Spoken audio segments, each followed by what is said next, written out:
We are officially live now. How you doing, Billy?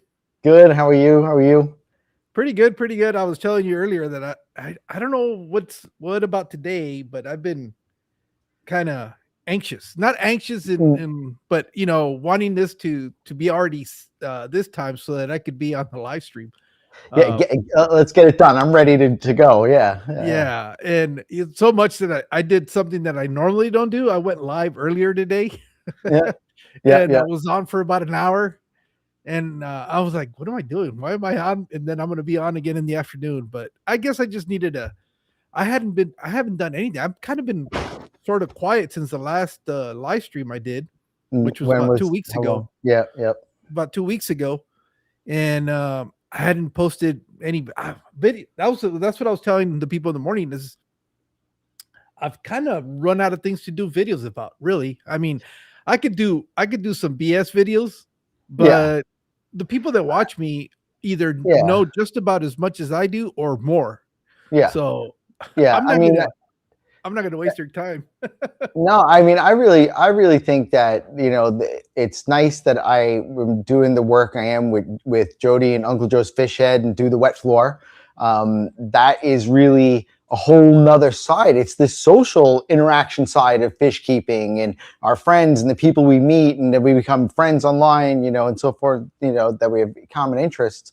This is what's great about the hobby. Now, Aqualust is more about the educational videos, aquascaping, and documenting my journey, like building tanks. I just redid two of my tanks and put two, and those are the lowest ranking videos, right? But the ones that rank the most are the ones that like I did a filter reviews and blah blah blah. And so those like the tech tips and stuff. But a lot of that is like I actually went to go shoot a video, and I haven't always was a biomaster on this tank here, right?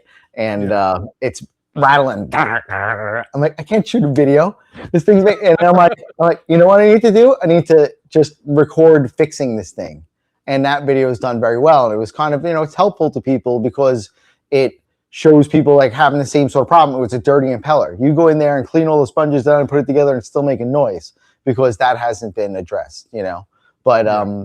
it's just like go through my experience here, and that's kind of like what I wanted to do. One, it's hard to have you to come over and check out my fish tank, and so with that being said, it was like kind of like, hey, I want to share and learn with other people, but at the same time, I'm really invested in people getting in the hobby and staying in the hobby, and I think there's a lot of ways to do the hobby that we shouldn't just only do tanks like this. That's not how I believe. I believe there's so many different ways to do it.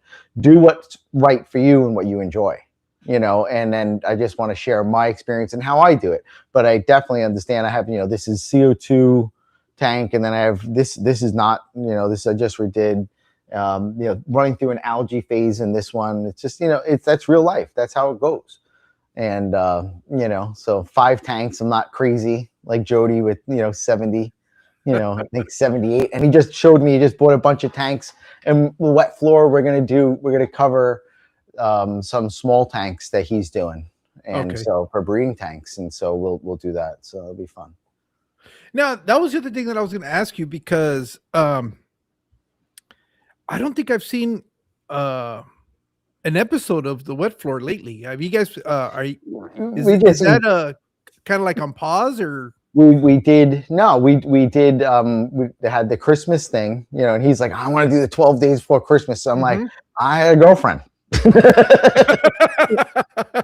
So I did one day with him, but I'm really proud of him. He never went live before, and he just jumped in and did it. And the Uncle Joe's Fish Shed is Jody, and I want him to be that, and us together is the wet floor. And Uncle Joe's Fish Shed mission really is to put a bunch of friends together to support the hobby at the grassroots level. It's not him and his store and selling fish. We have he has a way that he wants to do it, boutique type of business. But the idea is that we have friends like you that are almost professional or professionals in their field. We have in Florida here, we have breeders and really high end guys in our fish club. Like, why not share them with the world? and let them help people. And this is just the avenue for everybody to come through. So, which I just think is great, because if people stay in the hobby, it makes it better and more affordable for all of us. Yeah, no, it is. It especially when you're working on a project like that, trying to find the right topics to be able to talk about can sometimes be a little bit challenging. Um, I know I had a project like that with a friend of mine, and we did it for almost 2 years. Um, and we covered some of the basic at the beginning. It was just covering topics, and then eventually was the initial part of what I do now, which is the interviews. Mm-hmm. Yeah. Was That's kind of what we started doing, and bringing in some people that we were really interested in talking to. And but yeah, it can get a little bit challenging sometimes. The hardest thing is sometimes the availability of the two. That's life goes on. There's a lot of stuff that happens, and we were doing it biweekly. Some Mm-hmm. people were try to do this every week, and I really admire their persistence that they can pull it off every week. Yes. Yeah. I don't think I would have been able to do that. Uh, Yeah. I would have preferred once a month, but because we were relatively still both of us really small channels, Mm-hmm. I don't think at a month we would have gotten where we got to if we only Well, did it once a month. I mean, I guarantee that, this episode is better than your first episode. You're Mhm. learning, and there's no in this path. I mean, you're on the YouTube journey yourself, right? And Yeah. we're all enjoying this, and we enjoy doing it. But I'm in this boat. Like, I call this the gallery. This is my living room.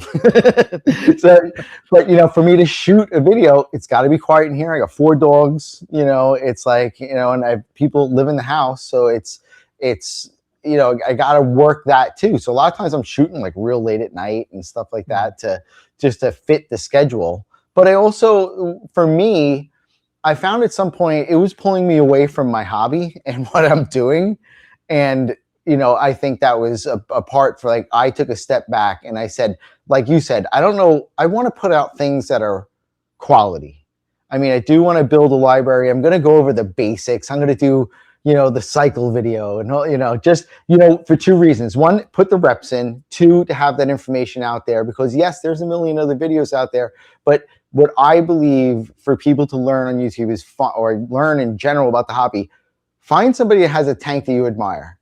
Listen to them, learn from them, verify everything that you're learning from them, and stick with one person. We can't I want to do this guy and this guy, and like, you want to listen to me, but then you don't want to change your water. I don't do tanks like that, so I'm a water change guy, but I understand the people that don't want to water change, and they can build tanks. And Jody's got kids that have no water change tanks and have perfected it, and they're not even into this. It's more of like, just their own personal hobby. They're not sharing. So Yeah. it's a really an amazing hobby in itself, but I want to make sure I also enjoy it. There's Jody. Yeah. he's, Yeah. he's been in here for a little bit. I'm not looking at that too much, so. But Yeah. No, no. yeah. Okay. So going back to your origins, when did you decide that you were going to start a channel? How long ago was that? It's officially like just over 2 years, but like, I opened it like a couple of months, and then I made one video about grinding up. How do you use flakes in an auto feeder? So you pulverize it, right? And so I did this video, and just like cell phone camera, and I mean, cell phone mic, everything, and just kind of looked at it, and I was like, that was fun, but it's not what I want to put out. So how do I do it? And I probably spent the next 6 months educating myself on what to do and learning how to edit and this, and then started really about a year and a half ago. So started making videos more consistently, and and I would love to put out a video a week. It's just not realistic. I want to try and put out something that people are entertained by and stuff. I laugh, and I'm here to have a good time too. So stuff like that. Now, when you started your channel, did you already have an objective on mind as to what you wanted your channel to be, or is that something you've kind of discovered along the way, or still in the process? I mean, I would always say it's always ever evolving. But if you read the the channel description, it's like, hi, my name's Billy, and I want to introduce you to my second passion. My first passion was cars. So I'm Oh, a okay. high-end auto mechanic, right? Do high-end Euro and then raced cars for years and built world record cars and pro mod, pro stock, outlaw, crazy. Just always push the limit of whatever I do. If I'm doing something, I'm in 110%, right? I did that for so many years. And I mean, I still work in the field. I'm burned out on it and I got away from it. And my job is all about speed, efficiency, and stress. So this was my out. And that's what got me into it, was I needed something to unwind to. And I'll lose Okay. hours. I lose hours in working on the tanks, easily. And I love the design. The design part is the most fun for me, and I'm about to redo the 40 breeder because it's been 3 years. I mean, you're talking about hanging on to escape, and I've reworked it once, about a year and a half ago, and it's like it's just pushing it. So, but it's like it's time, and I would enjoy to do it, and stuff like that. I want to try some different fish, and make it mine. So like with me and Jody, it's great because I'm like plant science nerd guy, and he's like, this has always worked for me, guy. Yeah, and he knows, and he's very fish, and I don't know nearly as much about fish as he does. So it's or the variety of fish. So Yeah. I just walk in there and I go oogle at his tanks. Yeah, he's got quite the collection of different species in his tanks. I If know you, part of it is also because he's trying around oh and yeah, sell some of that stuff. So yeah, I get that. But yeah, he's got that one huge tank that sits behind him with hmm those that's a massive fish in there. it's just that's a rescue tank. Everything in there is rescue. It's crazy. And now if you ever watch the videos, if you watch the wet floor and I'm doing this because there's a tank right there, a Glarus in them, and I've been eyeballing them for months and I love them. And I want Jody's Glarus. But I know where to put it. So maybe in the future I'll build a tank because the betta fish here, this is a rescue betta that was probably a Petco betta that somebody gave away in a white elephant prize in a fish club, and I ended up landed in heaven. And so but that she's not very long, so once she passes, maybe we'll get some fish from Jody, some microfish, nanofish for that thing, so it'll be fun. But I'm like you were saying before, I'm working on a video for this. I shot a video about the update of this tank. It's 2 years. I've upgraded the tank, I've changed some things, and I edited half it and I said I got to reshoot the whole thing. It's terrible. So I think it's hard because we're our own worst critics, and I want to Yeah. put out something of quality and something that I think people enjoy, and have had a lot of problems with this tank, and I want to share that experience. So the focus of the channel was sharing my journey through it as I get educated, because there's plenty of people that know much more than me, Yeah.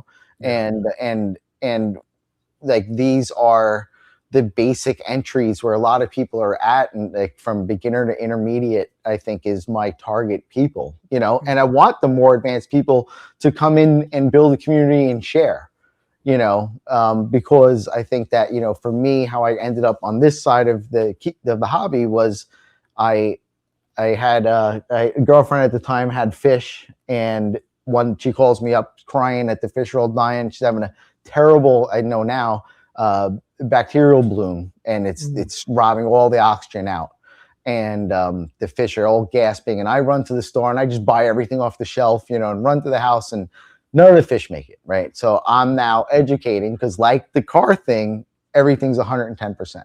So now I'm educating, what was it, what happened, what should I do?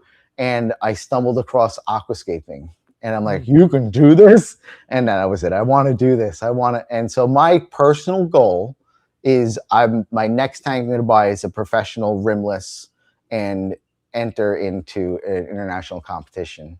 Okay. Now if I ever place in anything, it's even that much better. But like, I just want to first be able to say, I was able to enter, with my head held high, like, wow, I did that. So knowing that, what are some of the aquascapers out there that kind of influence your style or I mean, you draw inspiration from? right now, Josh Sims is huge. and he's won for the last couple of years. I think it's 3 years in a row. And what I really like about Josh Sims is he shares so much information, how he creates things, how he makes things. And then I really love the Green Aqua series, and they basically just go over all the top aquascapers, in the world. And they come there and they design tanks, and are really, they talk, and it's not really just about the tank that they're building. It's like they're describing their methods, and I've learned a lot from there. So it's really great. And I just did a aquascaping tips video, which is like, how do you save money? How do I build all this up and not spend just $100 on aquasoil just filling a hole?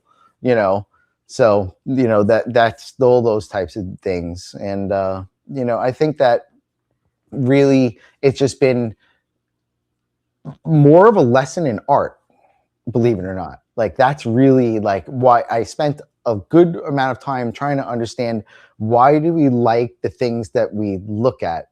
Like, you look at something and say, that's beautiful. Well, why is it beautiful? And that's where you start getting into the artistic side of it and understanding. And our brains want symmetry. Like, I show up at Jody's house. I don't know if you saw the Corobia video where we built the 60 breeder for the Corobia, the Zinguensis, right? So I show up at the house, and he's like, and he's right. I believe that a tank needs a piece of wood, a piece of stone, and some sort of hide, right? Yeah. And so he's just got it in the middle of a 60 breeder, no substrate, filled with water, right? And I'm like, all right, this is an idea. We got to do something, because your brain says it has to go in the middle. It has to be symmetrical.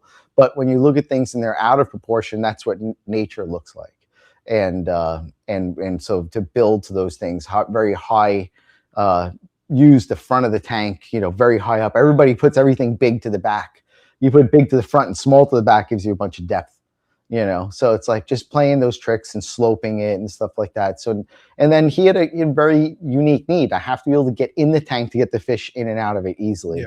So it had to be an aquascape that was pretty much easy breakdown. So it was a couple of nice pieces that really added some height and used the whole tank up, but 3 pieces out and it's an empty tank. A couple of plants, that are easy to uproot and replant if you had to. So, but overall, I really enjoy building the tanks. And when somebody comes to me and says, I want something that does this, I've helped out a lot of people online, and I can't draw for anything. So needless to say, I'm trying to sketch for them like an idea, but a lot of that is like stuff I want to build, so it's just it's a fun hobby, expensive but fun. Yeah, that's the thing with aquascaping. It could get pretty, the one thing that I've always found fascinating about aquascaping, especially that you talked about the competition, it is so hard for me to understand how the judging takes place, because to me, like you were describing, aquascaping is in a sense an art. That's really what it is. Yeah. And how do you judge art? Because art is so subjective. What could be totally impressive to me could definitely not impress you at all. How do those judges, I know there's certain standards, but at the end of the day, is there a style bias? Is there? Yeah, absolutely. I mean, you'll see hot trends. Okay. And everybody building a certain way. So when you really get into like the design, there's only a few ways to, a V in the tank, or, it's the golden ratio, or it's divided in thirds. And so all these little things that like are artistic blends, but all of a sudden everything looks like the woods. All of a sudden everything looks like the mountains. Like, all of a sudden it's roots growing down from the top. Like for a little while it was like, people were taking wood sticks, making them look like trees, and you're looking down like as you're like walking through the woods, and you don't see the treetops. You just see the trunk of the trees. And that was very popular for a while. So there's definitely trending. And like you said, it's art, and I think it's impossible to do that, because if you go watch the video reviews, you're like a tank, 185, and it's beautiful. It's better than anything I could ever do, you know? Yeah. So, the guy who placed 185th had a beautiful tank, which is just amazing. And a lot of people will say, these are short-term tanks. And I mean, I get it, but like, let me move this. That's 3.5 years old. Yeah. It's like you can, and it takes a lot of work, and I go through a lot with that and trust me, I'm pushing my luck. This, you can't, it's hard to see, but over 4 fingers, that's the substrate. So I lost a ton of height as the tank stratified over the years, and it's gotten to the point where I'm now like needing to really break it down and empty it, just because I'm losing so much height in the tanks, that it's just not, it's not good. But I have a ton of expensive plants in it, and so I've got to figure out how to deal with this. You can't just break it down. Some of the stuff, I'm just gonna rip it out and throw it away. But a lot of Bucephalandra, that's very expensive. So and some of it, after speaking to who I bought it from, it's like, I can't get that plant anymore. They're over harvesting. So they're not, it only comes from one place in the world. So it's really important that we conserve it and use farm grown or grown by people like me, and then propagated from there, because these plants are going to be extinct. We're not going to be able to even buy them, never mind have them on the earth. So I mean, it's important that we're responsible with it. And the more and more I learn about it, there's certain things that are just, hey, if I could buy this plant and grow it for 2 years, and that one plant turns into 4. Now you understand why Bucephalandra is expensive, because it takes a year with CO2 to make, one plant into 4. So, but yeah, you think fish are expensive. Yeah, that's the one thing about aquascaping, and I see a lot of people trying to get into it. And the number one error that I see with most people that are trying to set up, not even so much aquascape, but planet tanks using active substrate, is not enough plants. Not enough plants. And then they start getting into all those algae issues and stuff like that. And I don't hear too many people that do planet tanks talking about that, addressing that issue. I one day watched a Green Aqua video, and then I paused it and counted the plants. Now, if you watch them, they're buying a basket and then breaking it up into like maybe 4 or 5 plants, and spreading it out, some of the plants. But I'm looking at the table of plants, not just one table, maybe there was more, and I counted $400 or $500 worth of plants on the retail spectrum. Right now, there was probably more than that in there. And so I said, easily in your budget, spend $700 on planting. And that's why people like are, oh my God. Yeah. Yeah. And so I'm no joke. I probably have a few $1,000s worth of boost in here. That was a $500 purchase. So about $500 worth of boost, and was, it wasn't a whole lot. But you're spending $25 and $30 a plant. It's easy to spend that. So what happened actually was that I had a friend send me a birthday card, and he's like, I want to buy you something for your tank, right? So I said, call this guy and see. I want to buy some plants from him, see if he'll take a gift card. So he got a gift card to the store. So he spent $250, and I matched it. So I got $500 worth of plants for $250. So do that. Ask for your friends and family to buy you plants. But yeah, if you ask me, the great thing we were talking about before, Jody and I just went up to outside of Orlando, east side of Orlando, for a thing called Tropical Splash that was put on, and it's a bull show and an auction, and oh my, it was like a huge table, fish and plants, and great deals to be had. Good for sellers, good for buyers. And there were, Jody bought a bunch of stuff. I don't even know what he bought. I couldn't stop myself. I bought more plants. So, but I got great deals. And then like I bought a $3 Java fern because it felt bad because it wasn't getting sold. I was like, I'll buy it. And so, but it's events like that, and that's why we promote fish clubs, because then it helps people that are in the hobby already sell their stuff, their fish that they're breeding out or their plants that they're propagating, and then at the same time helping somebody get more plants for less money.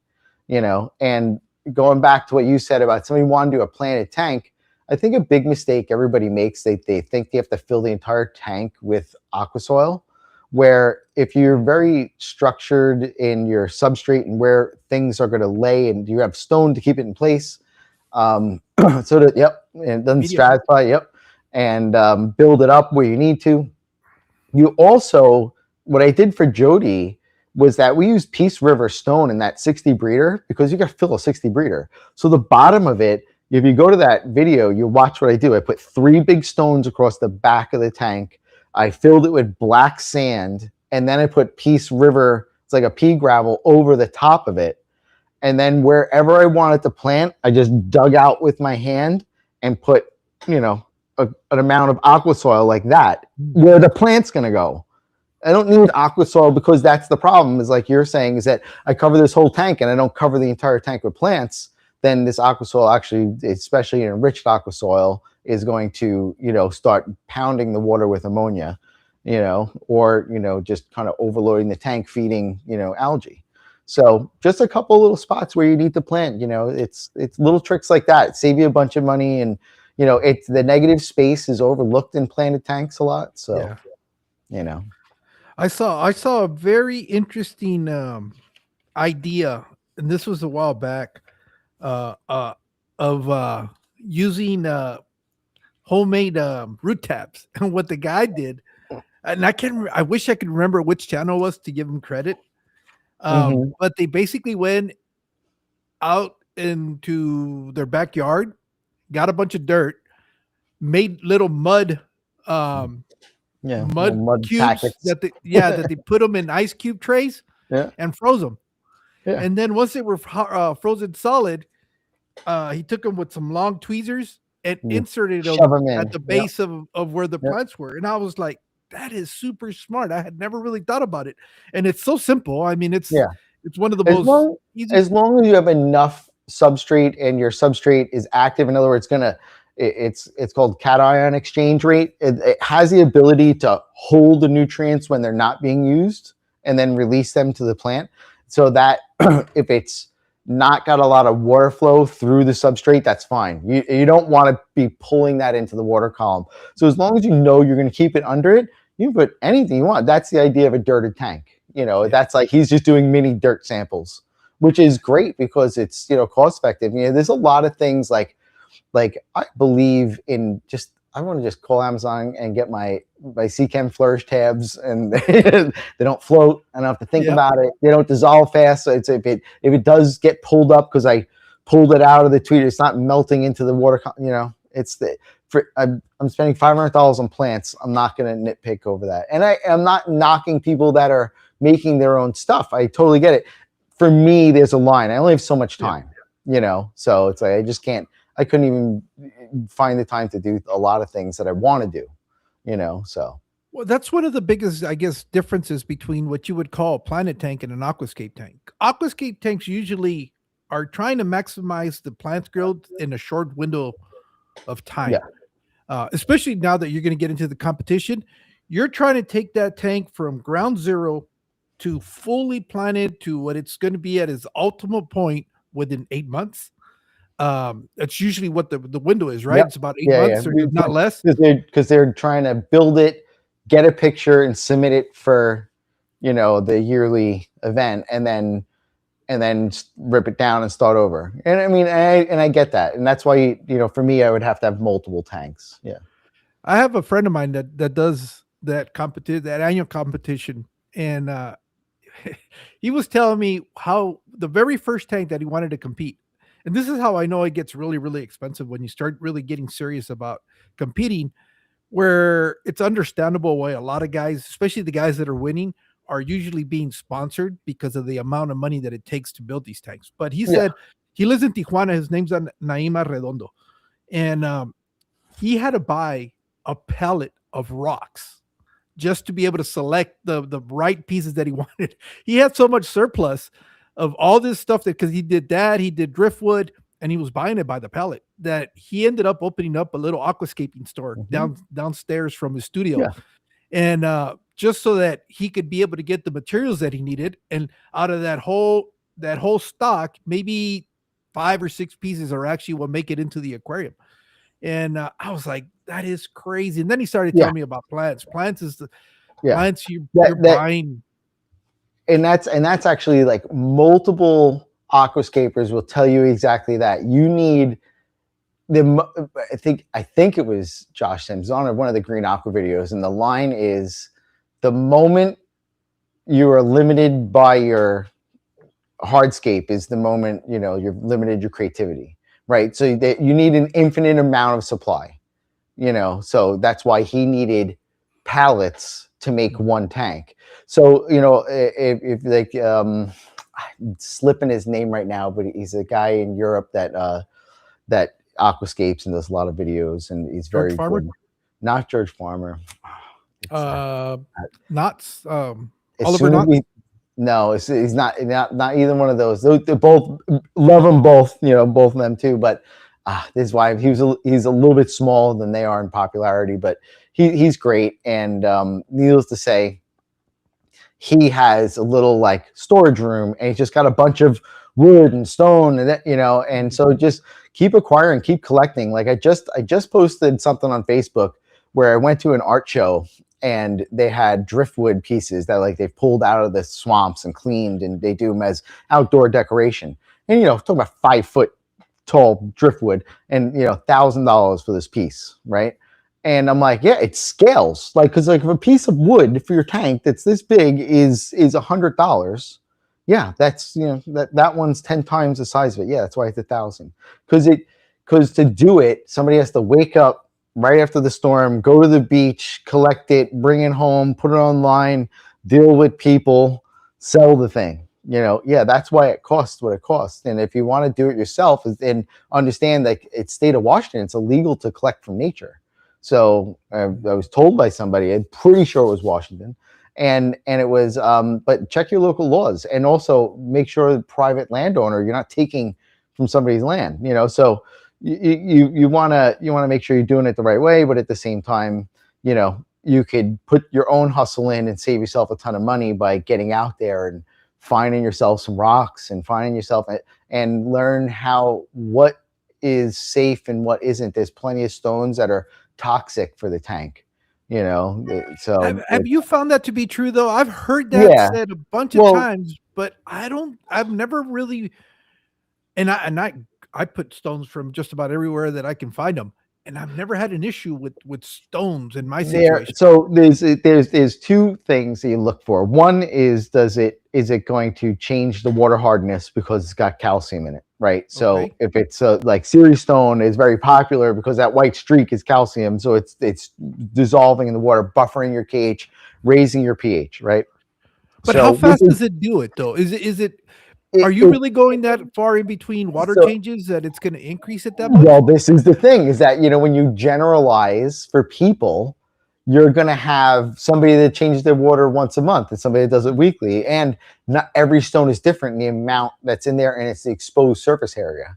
So, you know, it's so impossible to do that. And driftwood does the other thing. Driftwood, you know, softens the water. So like I just redid the pea puffer tank, and I had mopani wood in it, and I fought hair algae on the wood for 2 years, and I finally gave up, and I just ripped it all out and I redid it with different wood, and I've got no problem with that wood, because some woods are just rotting and giving off so much organic waste from them. So it's like, just because it's wood, it doesn't mean it's the same wood, you know. And even in the same type of wood, it's not the same tree.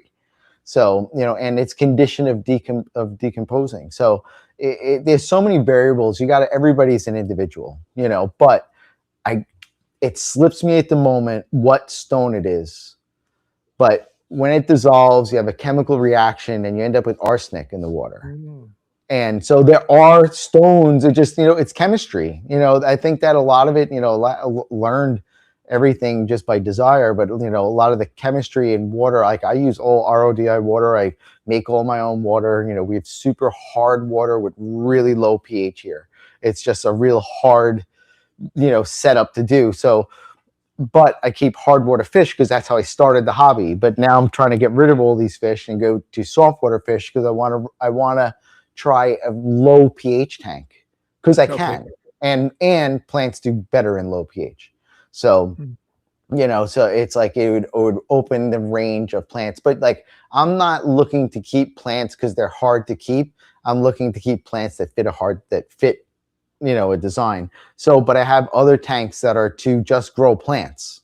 Yeah. So, I think that it was bless. It was Great. one of the aquascapers was talking that he's got. They asked him, I think it was Josh Sims. They asked him, how many tanks do you got? He's like, I have 5 tanks, 1 display and 4 that grow plants. Mm. Because he's growing his own plants for Yeah. his, and then when he's done with that aquascape, he takes those plants out and they go back into the tanks for growth.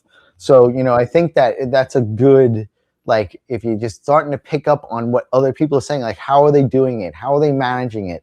And yes, who the number one guy is going to want to, somebody's going to come to him and say, hey, you promote our business, we'll give you free plants, of course. Yeah. So he goes, yeah, I use Tropica, in my aquascape, Yeah. sure, but, all by all means, Yeah.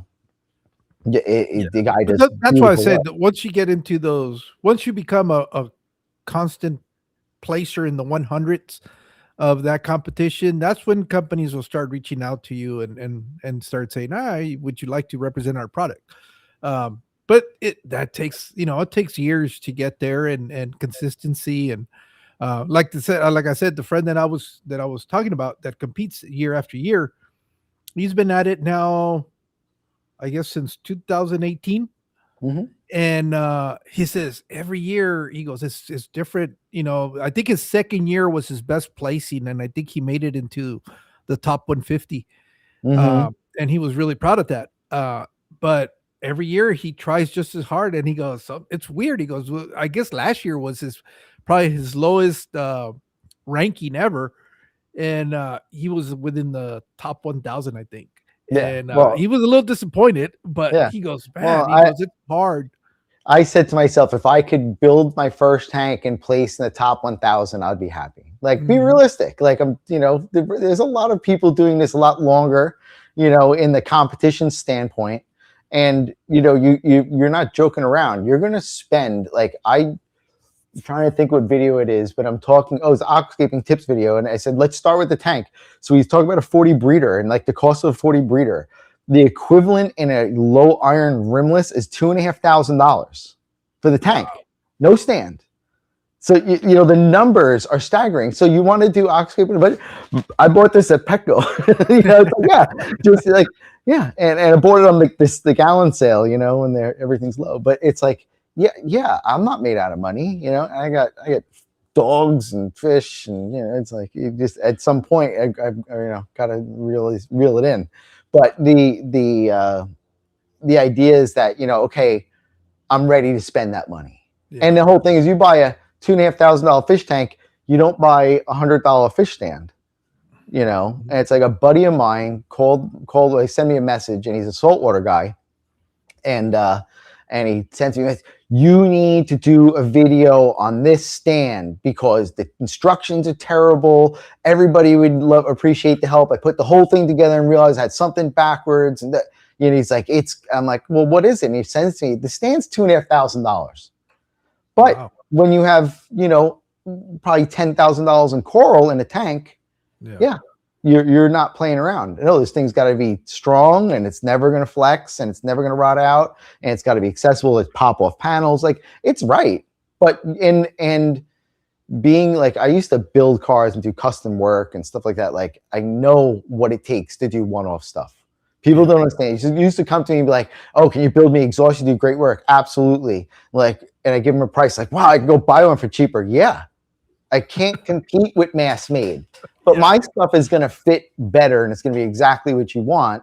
But it's harder to do one, and so it's really a lot of that is involved. So Yeah. No, it is really interesting when you start getting into the whole world of what aquascaping is.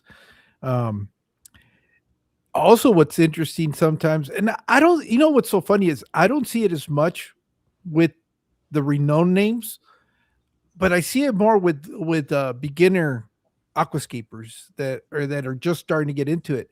How uh, condescending they can be again with other people's aquascape tags, and I don't get it. I was like, you've never really achieved any accolades, but yeah, you're going to sit there and trash somebody else's attempt at something they're trying to Yeah, do. That's the yeah, one yeah, part I never understood about that side of the hobby. But yeah, yeah, we all have those sides because we have people that are not necessarily an aquascape and will talk about other people's setup or yeah, stuff yeah, like yeah. that. It's just it never stops to amaze me how people can sometimes just be uh just just I nasty for the mean, sake of being nasty.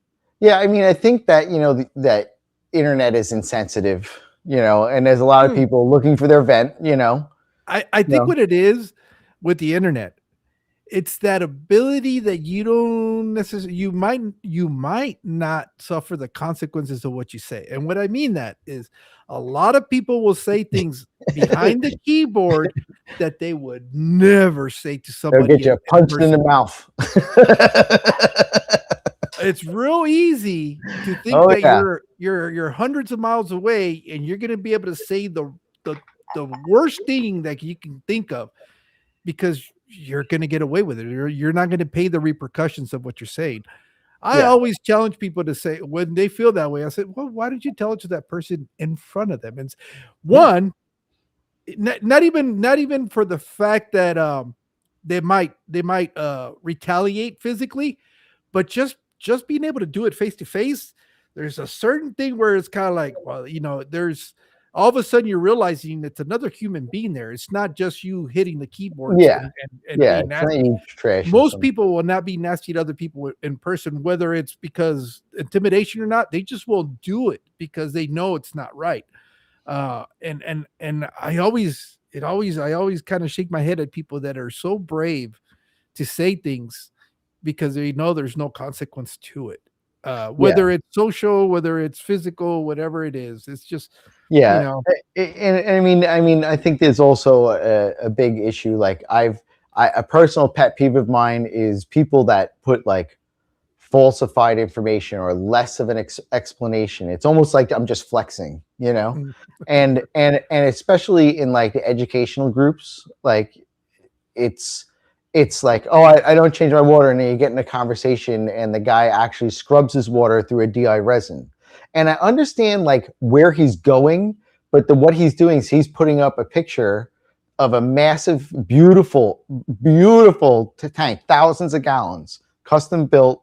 I don't change my water, and it's a lie. No, you actually are changing your water. You're putting your water through a DI resin and remineralizing it. You're just scrubbing your water. Tell people that. Why do I need to pry that out of you? But to go into it, and this is what my argument with him was, is like to go into that and then feed this false narrative to somebody that's getting in the hobby. He goes, well, I saw this guy's tank and it was beautiful and he doesn't change his tank. Why can't I? And I'm like, because you bought guppies and now you got 700 of them in a tank and you can't filter out. It just, you need to change the water. So, Yeah. it's like you got to, or you got to do what he's doing is I'm going to take the water and I'm going to scrub it and remineralize it. And what he's saying makes total sense. Water is a precious commodity and we're wasteful of it. And especially in a tank of that size, he really needs to be more conscious of his water consumption. He's not me with a 40-gallon tank. Yeah. He's got a couple of thousand gallons. Even a small water change is going to be hundreds of gallons of water, right? Well, and also you see, we take for granted that water is a luxury. I mean, not a luxury for us. It's Yeah, water. yeah, There's nowhere really in the United States where you will go a day without water. yeah, And you go out to the parts of the country where water is not always guaranteed. yeah, So yeah, they're gonna do if they want to keep tanks or aquariums, whatever, their style of fish keeping is gonna be very, very different. yeah, Um it people now that I've kind of talked to other people from other countries, one of the things that they find, I guess, disturbing from what we do as Americans is how much water we waste. Yeah. He goes, how can you be doing water changes every week and these massive water changes? And it's kind of like they can't understand that What a because lot they're in this. Yeah, Yeah, what a lot go of ahead. people don't understand is our imported fish are usually kept in outdoor holding facilities that are cut with salt water because they can't afford fresh water to water change these tanks. So they're cutting the fresh water with salt water Mhm. into like a lower brackish, right? And then the fish get shipped and then they show up here and then they get dumped into fresh water and not acclimated correctly, and then they have massive losses or huge stress and illness and like responsible, you know, importing is handling that because you can't, they don't have the volume of water available to fill their tanks with water, with fresh water. They have to use this, or they have to do less fish. So one of the other aspects now, is it inhumane? I'm not enough of a scientist to say that the fish that they're doing it to can't tolerate it, because Yeah. obviously they're living and they're making the transport, but it's something that they have to do in order to maintain the levels of the demands of their business. So it's very interesting how everybody in every area is different, and like, you may have people that live in a drought stricken area where they're like, yeah, just being morally responsible, like me having a tremendous fish tank and doing water changes isn't, doing the right thing, or it's very expensive. Water could be expensive in other areas. So it's very individual, and I think that everybody needs to learn that focus, and how, everybody bags the father fish method, which is just he's nitpicking the things of the Wallstead method and other people's methods of long-term, low maintenance, but people don't come out up front with the explanation of very low bio load, very high plant load, very good cation exchange soil,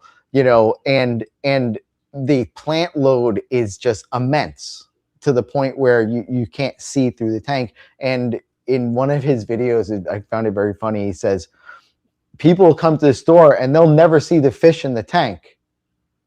That's not what I want. I didn't get a fish tank to not see my fish, so but there's somebody out there that wants that, and it's proven. People have followed his method and have had successful tanks. Yeah. There's give and take for everything. Some people will walk in here and be like, do you smell that? I'm like, no. Like, what? But because I have dogs and fish tanks, Mhm. but me, I'll go right around my tank. It smells clean to me. Like, I've had times like, oh my God, there's something wrong with this tank. Well, that's what I tell people that over the course, because they ask me how often you test your water. I said, honestly, I don't even test it. Yeah, The you only get to a time point. Yeah, the only time that I might test, and the reality is, I don't even test then. If I see something that is going wrong in the tank, immediately the first thing I'm going to do is water change it. I'm not going to wait to we figure talked out about that what the once. hell's. Yeah.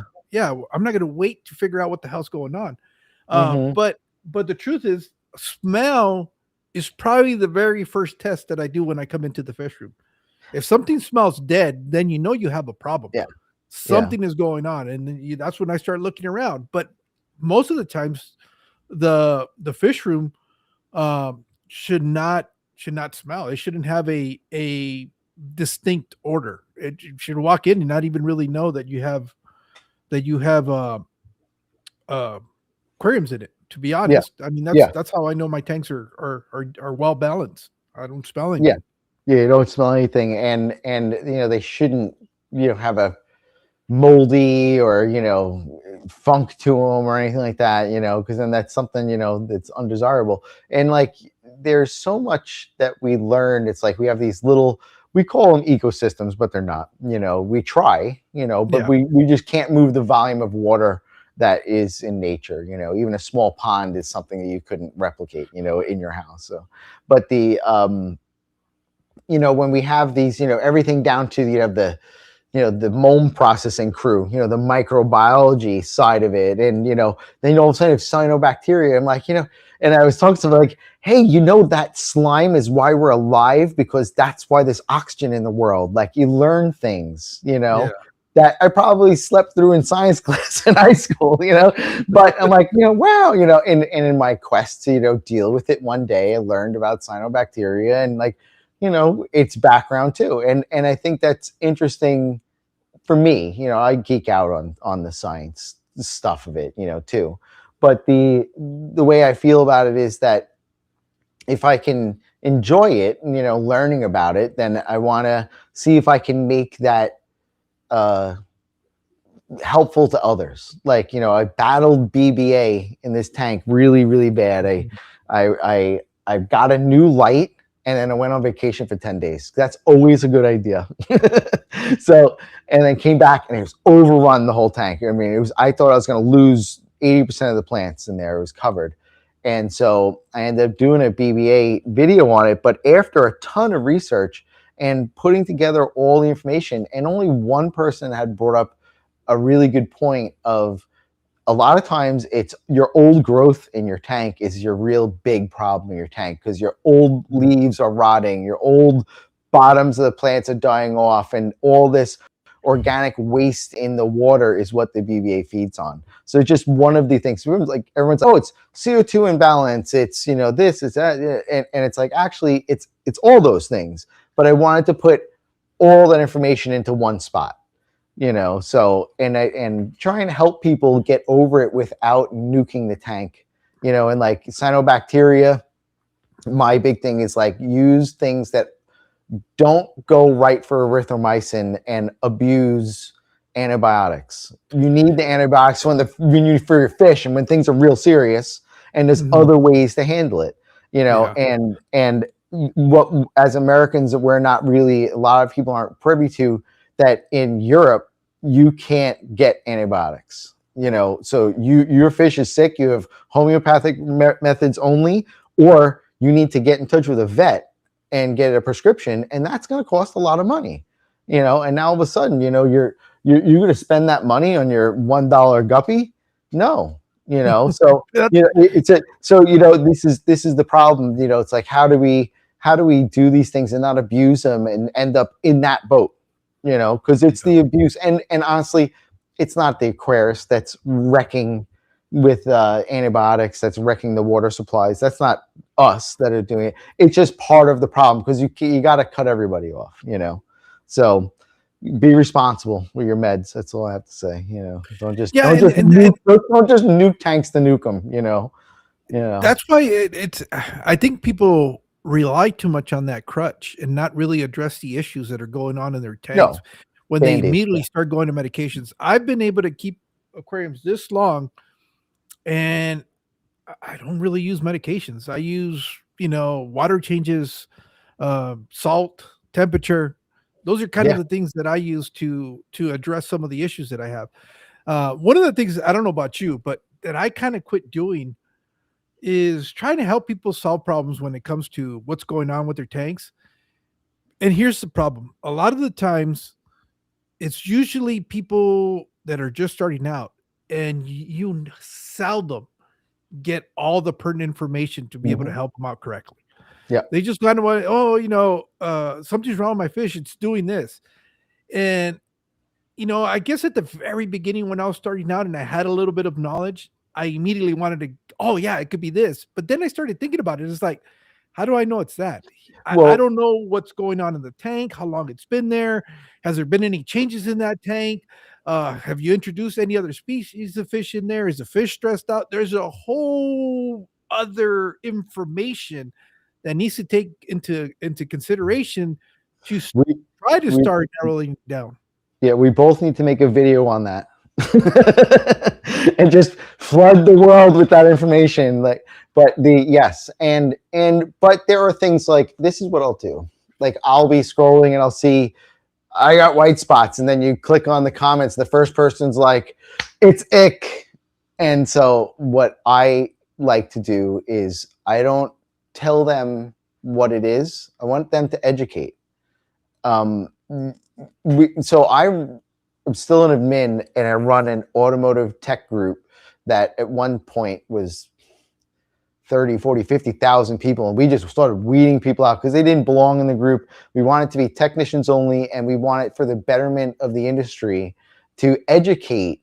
So don't come here asking for the answer. We call it the silver bullet. I got this code. What should I do? No, I've got this code.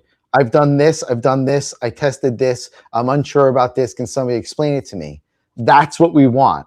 We want education, because handing somebody, the answer every time doesn't fix anything for anybody, and you're not learning anything. So, when somebody comes in there, I kind of try to inform them what the difference between Epistylus and ick is, and give them some reference information and explain to them that the treatments are opposite. I won't even go into the treatments, but the treatments are opposite. And when you treat it wrong, you elevate the problem more. So do your homework on which problem you have. So I put the ball back in their court.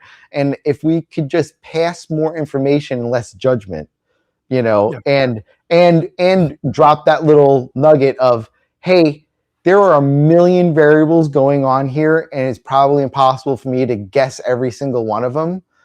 But it first starts with self-education and observation. And too many people see something and just are panicked, and I get it. And I was there too. Just reach out for an answer. Her fish were dying. It was 7:30. I made it there at 8 o'clock. I didn't know what was wrong. I haven't seen it.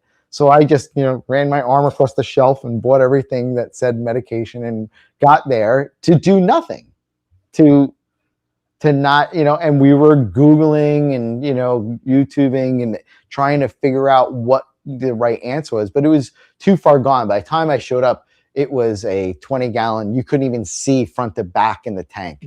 It was just, to this day, I've never seen anything to that extent, so bad. But but I think that's a big education standpoint, where it's like, I promote the businesses that I think do the hobby justice. So Nature Aquariums in Fort Lauderdale is a friend of mine, and they do YouTube stuff too. But Jody recently was just there, and they have a beautiful store. And I was in his store, and a guy walked in, and he's like, I want to buy a tank. And they're like, great. And what do you want? I want this, this, this. Okay, that's great. And he goes, and I want to get this fish. They go, no.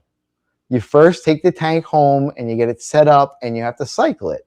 So they weren't just going to sell him anything. They were going to make sure he was a happy customer that was going to stay in the hobby, because if he just spent a few $1,000s, took home some angelfish, and they died next week, guess what he's not doing? Staying in the hobby. So, and he will not be their customer. So they're doing it for the right reasons, but I applaud them for doing that, opposed to like Jody has a piece of paper on the wall. I forgot who it's from, but it's big box store. And it's like, want to have fish today? Do this. And it's like, it's the API, like, oh, add quick start. You'll be fine. No, you won't. And I think that we have to learn that the hard way sometimes. And I think that's going back to treating ick.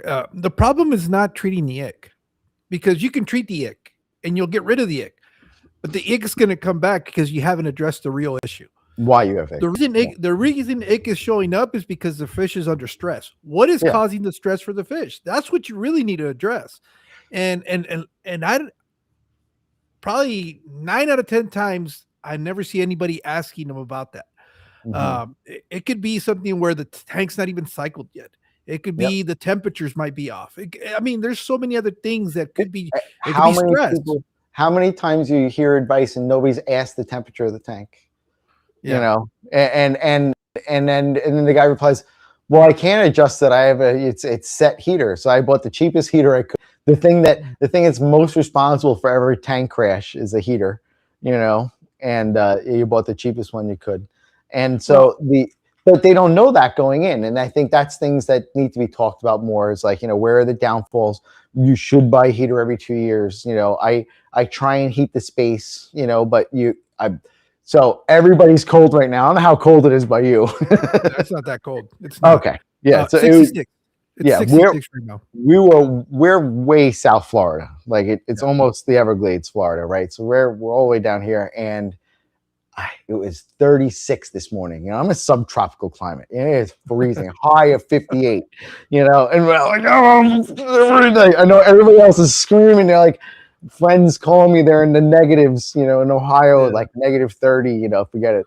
But the it's hard, and now I got to turn the heat on. So somebody asked me, "Oh, you're breaking down? You're going to turn the heat on?" I'm like, I have fish tanks. Like, yeah, because either that or I'm running, thousands of watts and heaters to keep Yeah. all the tanks going. So yeah, and I have heaters in all my tanks, but I keep the room pretty close to the tank temperature, so they don't work that hard.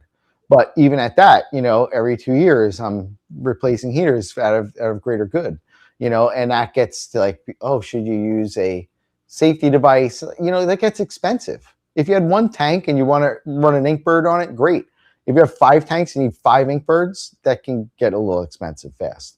So I get it. Not everybody's doing it, but I'm on top of my stuff. I feed my fish every day and I'm checking on them. I use a digital temperature gun, so I'm always seeing what the tanks are at and looking for them to vary, and don't go kill on the heaters. People overdose the heater, and do stuff like that. But going back to what you said about ick and fish stress, this is the same exact thing with plants. And I think that when you learn more and more that there's a lot of basics that cross over from fish to plants, and it's basically any living thing. Yeah. The reason a plant gets algae on it is because the plant is not thriving healthy and normally has the ability to resist any algae from growing on it. So when a plant isn't flourishing and thriving, it's not putting out the hormones to stop that. And actually, plants will go into a biological war with other plants in the tank, and you will have some sort of weird reactions. People are like, I can't grow this. You may have an issue with, a biological fight in the tank, so it's pretty interesting stuff. You saying that about plants kind of makes sense, because I had once heard Corey say this, and I didn't understand it at the time really, but he was suggesting people that were having problems with algae, and he goes, I know it's going to sound counterintuitive, but you probably need to add fertilizer. Add fertilizer. Yep. And it just didn't really it didn't register. Yeah. He just made the statement, but I'd never really thought of it until right now that you said that. It's just, it's not thriving. That's why it has algae on it. Yeah. And what I think a lot of people, so like I'm a plant geek, so I deep dive plants, right? So I understand plants, but the commoner, and like me and Jody is a great, like Jody's like, I have no idea what you're talking about. and he's like, you're like the teacher, wah, wah, wah, wah, wah, right? Yeah. So, but like, I'm like, there are more than nitrate. Now, nitrate is a major that a plant uptakes, but there is a lot more that the plant needs than nitrate. So if you're just getting a lot of nitrate, but your water is deficient in the other macro micronutrients, the plant will never thrive. So it's like we have to kind of learn, and there's plenty of plants that will adjust and adapt. And like I tell people, if you change something in a planted tank, it's a 2 to 3 week minimum before you can gauge the result of the change. Don't keep changing things. It's like, what was the saying I heard? It was great. It's like nothing great happens fast in an aquarium.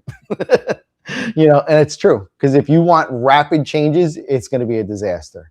When people try and rapidly change anything in an aquarium, it's a catastrophe. So I think that for me, being a very impatient person, somebody that races cars, everything's about fast and efficient, and so I entered this hobby with this go go go go. I want fast now, go, right? And it doesn't work that way. And so it taught me patience. It taught me to slow down and enjoy it. And it was Green Aqua video that he talks about. That's not really about planted tanks. It's more about his flow and his time spent with his tank, and he calls it flow. And he's just, I turn around and I've spent 4 hours and I don't even know what time it is. It's like, that's what I want, and I get that, so I could just be in there and turn on some music and just be with my tanks and just kind of lose all the stresses of my life and just work on what I'm working on. So, and take my time and look at that slow progression. And then now that I've learned to appreciate its speed, I was like, well, if I add CO2, it'll go a little faster. little nitrous. So that's what I'm basically doing. So, CO2, more light, more ferts, and push that. but I only do that with one tank because I don't want to make a lot of work for myself. Miss Lester, be so kind. I've got a problem with keeping plants alive. Yes, and you know what? It's you know, I keep preaching to Jody. It's consistency that you're everything's looking for. You know, that for fish, the light is for us. You know, the fish don't need the light. You know, and I remember when I first got into it, like I was head over heels. Like we got a little webcam. I was going to put a webcam on the tank, and then it's night vision. So every time you turn the camera on at night, fish can see UV. I just lit up the tank in the middle of the night, you know, and at the middle of the night, all of a sudden, all the fish start moving around. Yeah, because you turned on a webcam. So I'll be right back. Hold on. Yeah, go for it. Yeah, Jody had some fertilizer woes, but I think that when you first get into it, you know, I kind of dumped some kind of intermediate plants on him, so it was kind of hard. And then he just recently bought a I don't know if it was variegated. I haven't seen it yet. Is it a variegated Anubias or it's a white Anubias? So, and he's got it in a tissue culture and he's trying to keep it alive. And I told him, let's grow it immersed so that it'll survive. And maybe we can get it to grow out and get bigger before we do any submerged version of it.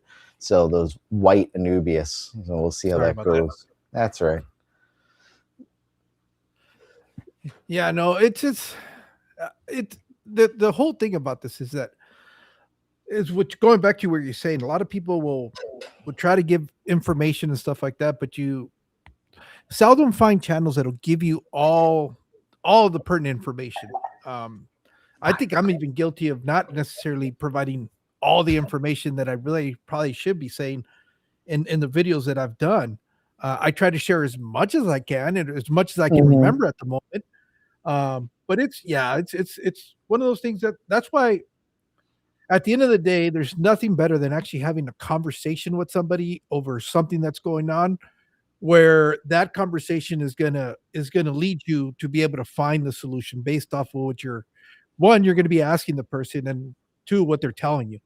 And I think that's still definitely the best way if you're gonna really try to give advice or help people over the stuff.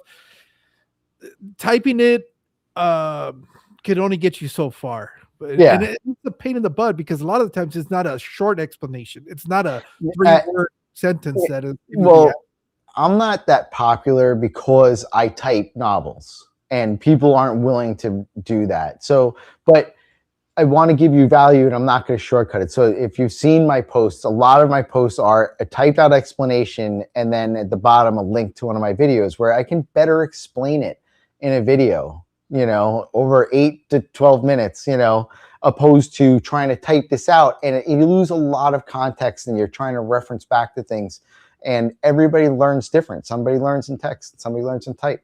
And the one thing like I learned was that there are so many people that just reading and they're not typing. They're just looking for the education and you'll never know the lurker.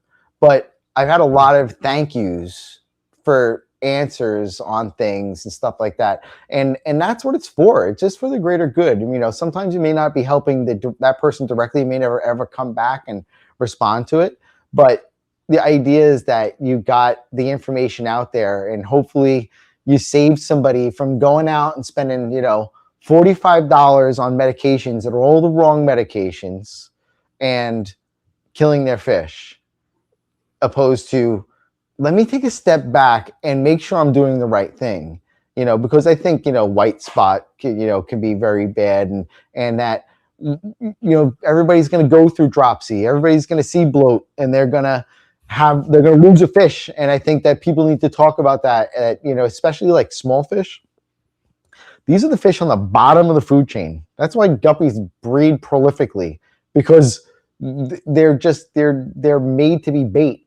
You know, so if they have 100 babies, 5 survive, you know, one of those types of things, you know, because a much bigger fish there, you know, if it can fit it in its mouth. And so I think that people beat them up, you know, they post, oh my God, my guppy is swimming sideways. Like, yeah, it's genetic defect from inbreeding, you know, I'm sorry, you know, and And personally, I think there are certain fish that like are labeled wrong. Like goldfish and guppies are not beginner friendly fish. If you ask me, a beginner friendly fish does not breed easy. So that they can have a fish and they can care for the fish and not worry about it overpopulating or this constant upset of balance in their tank. They can never achieve a balance because the tank is always fluctuating in parameters, or they're over, the bioload is too big, So, which is what I went through, and then, crash course guppy, and that, and I love guppies. I love the colors. I love the variations, and I've just let my tanks go wild. And I've got friends that have, beautiful bred out, lines and stuff like that. We went to a guppy beta show, Jody and I, up here, and it was absolutely amazing. It's different strokes for different folks. I like the wild colors and all the colors of the rainbow, but I think I'm done with my guppy phase. I want to try something else. It's funny. It's one of those. I always think I'm done. I'm done with guppies. I don't want to ever. I've had guppies. It was the very first fish that I kept, and just when I start getting rid of it, I start going, I want some more guppies. So I don't think I'm ever getting rid of guppies as much as I like to think that I am. Yeah. At the end of the day, I think I'm still going to have at least one tank. Now what it is, I love colors so much that I'll go buy just nice colors and throw them in there. I'm not caring. I don't care about breeding for straight lines. I just want the diversity of colors. I enjoy that. And then sometimes once in a while, they'll throw off something that's really cool that I've never seen before. But I found that to be one of my personal favorite tanks is the one that I have where it's just a bunch of random guppies in there. Yeah, mud guppy tank. I mean, so like I have out of the 5 tanks, of 2 have guppies in them, and then so what I'm kind of looking at least this one tank, get rid of all the guppies. I'll keep the bow front, will has the guppies in it, and what I do is just keep thinning them out and dumping them on Jody. And I'm about to do a big guppy dump on Jody, probably a few hundred, and they're like Endler mixes in there, and there's a bunch of really cool fish. And so I'm going through and like, oh, there's this like a triple fork-tail blue turquoise guppy in there. I'm like, oh, that's a really cool fish, And I'm not going to go in there and try and breed them. No, I'm not, but like you said, I'm just enjoying all the colors and everything that's in there, Yeah. So, but cut down to one, and then in this tank, I'm going to do something, and I want to really, make something that is fun and enjoyable, but a little bit less work, because I want to buy the competition tank, which is going to take up all my time. So the next version of this would be kind of something that would be more of a low end. And like this tank's all epiphytes. I think there's 2 planted, rooted plants in the whole thing. One's a pink flamingo and one's like a small valsinaria, mini val in the back. But, it's like, it's all Anubias, fern, bucephalandra, so that they could just live in the water column. I didn't have to put any aqua soil in the tank. And, one of those, like, just leave it alone, and like leave it be, and it will just thrive and do great. It needs to find its balance, but you go through the ugly phase. I think a lot of people don't realize that, like, there's an ugly phase, and unless you're going to be religiously on top of the thing, and I don't have the time for that, not with 5 tanks, and everyone's like, oh, I have 70 tanks. Tanks like this, they take too much work individually. They're not just water changes, they're water and plant and, hardscape adjustments, and make sure that, like this tank, you need to sift the sand and then reset the sand every time if you want it to not stratify. And I talk about that in the video, like tips, like I've put wood in there and then I shoved gauze under the wood to stop the other from stratifying. So I have a big, probably 2-inch drop at the front of the tank, but it makes the tank look so much bigger because of the rise. So, and this tank is that's 10 inches deep. That's the beauty of being able to use the media bags. It allows you to do that and still keep the substrate contained, so that it doesn't go where you don't want it. Yeah, and you now have this big media area where all this biological media can live, and you have good water flow through it. So, you know, like this tank has big laundry bags filled with lava rock, you know. So and it's there to just build up the back, so I didn't have to put, you know, it saved me two bags of aqua soil by putting those in. So, you know, that's a substantial amount of money, you know. Yeah. Yeah. No, so there was something I wanted to ask you about the aquascaping, and it just kind of slipped my mind. It'll come back to me. Yeah. I'll ask you. I'll probably interrupt you in the middle of a sentence just so I I don't forgot. forget it again. On my side, I can't see the scroll. I can't scroll up. But somebody said before, it's like it's 5 degrees here. It feels like -10. Yeah. Absolutely not. I'm from New York. I've lived that life. I lived there for 40 years. I'm not doing it again. I'm gonna visit snow. I am not gonna live in it. Yeah, you know, growing up in the desert for most of my life, Yeah. we got to live in northern Nevada, and they would get snow up there. Mhm. See, and their snow is not that bad, but even their snow was too much for us, because snow is Yeah. fun for the first 3 days, and that's it. After that, it's a pain in the butt. Yeah. 'Cause you Yeah.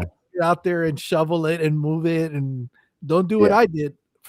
I learned the hard way that you're not supposed to drive over the snow. No. Yeah. Uh, Pack it down. you'll pack it Yep. down You and pack turn it it into in. ice, and then you won't be able to get out of your driveway.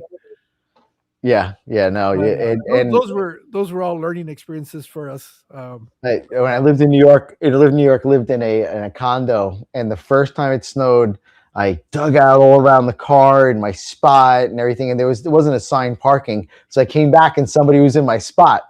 Like, oh yeah, you know, I drive an old diesel GMC truck, right? So the next time it snowed, I just drove over the plow bank.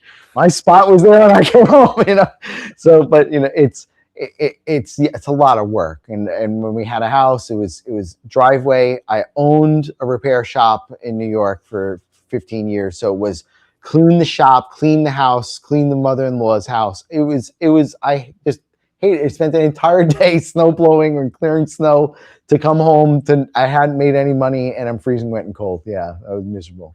So I like the heat. So that was a big part of moving down here. And I have family down here, so you know, got me down. And it's the natural progression as a New Yorker. You move to Florida, so you know, you just go that way. But it's for me. I mean, I have the plant life around my house and stuff like that. It's amazing what I can keep here, because we basically have an eternal, like, spring into a summer and then into a spring. So it's this, you know, really nice environment. I think there's 2 strawberry grow seasons here because it's so warm. So it's a big strawberry capital. It's a lot of, you know, farming for stuff, but and it's good to, you know, we can keep a good amount of stuff in our water structure here, but we have a very hard water, and we have sheet flow water, which means everything flows on the surface of the water.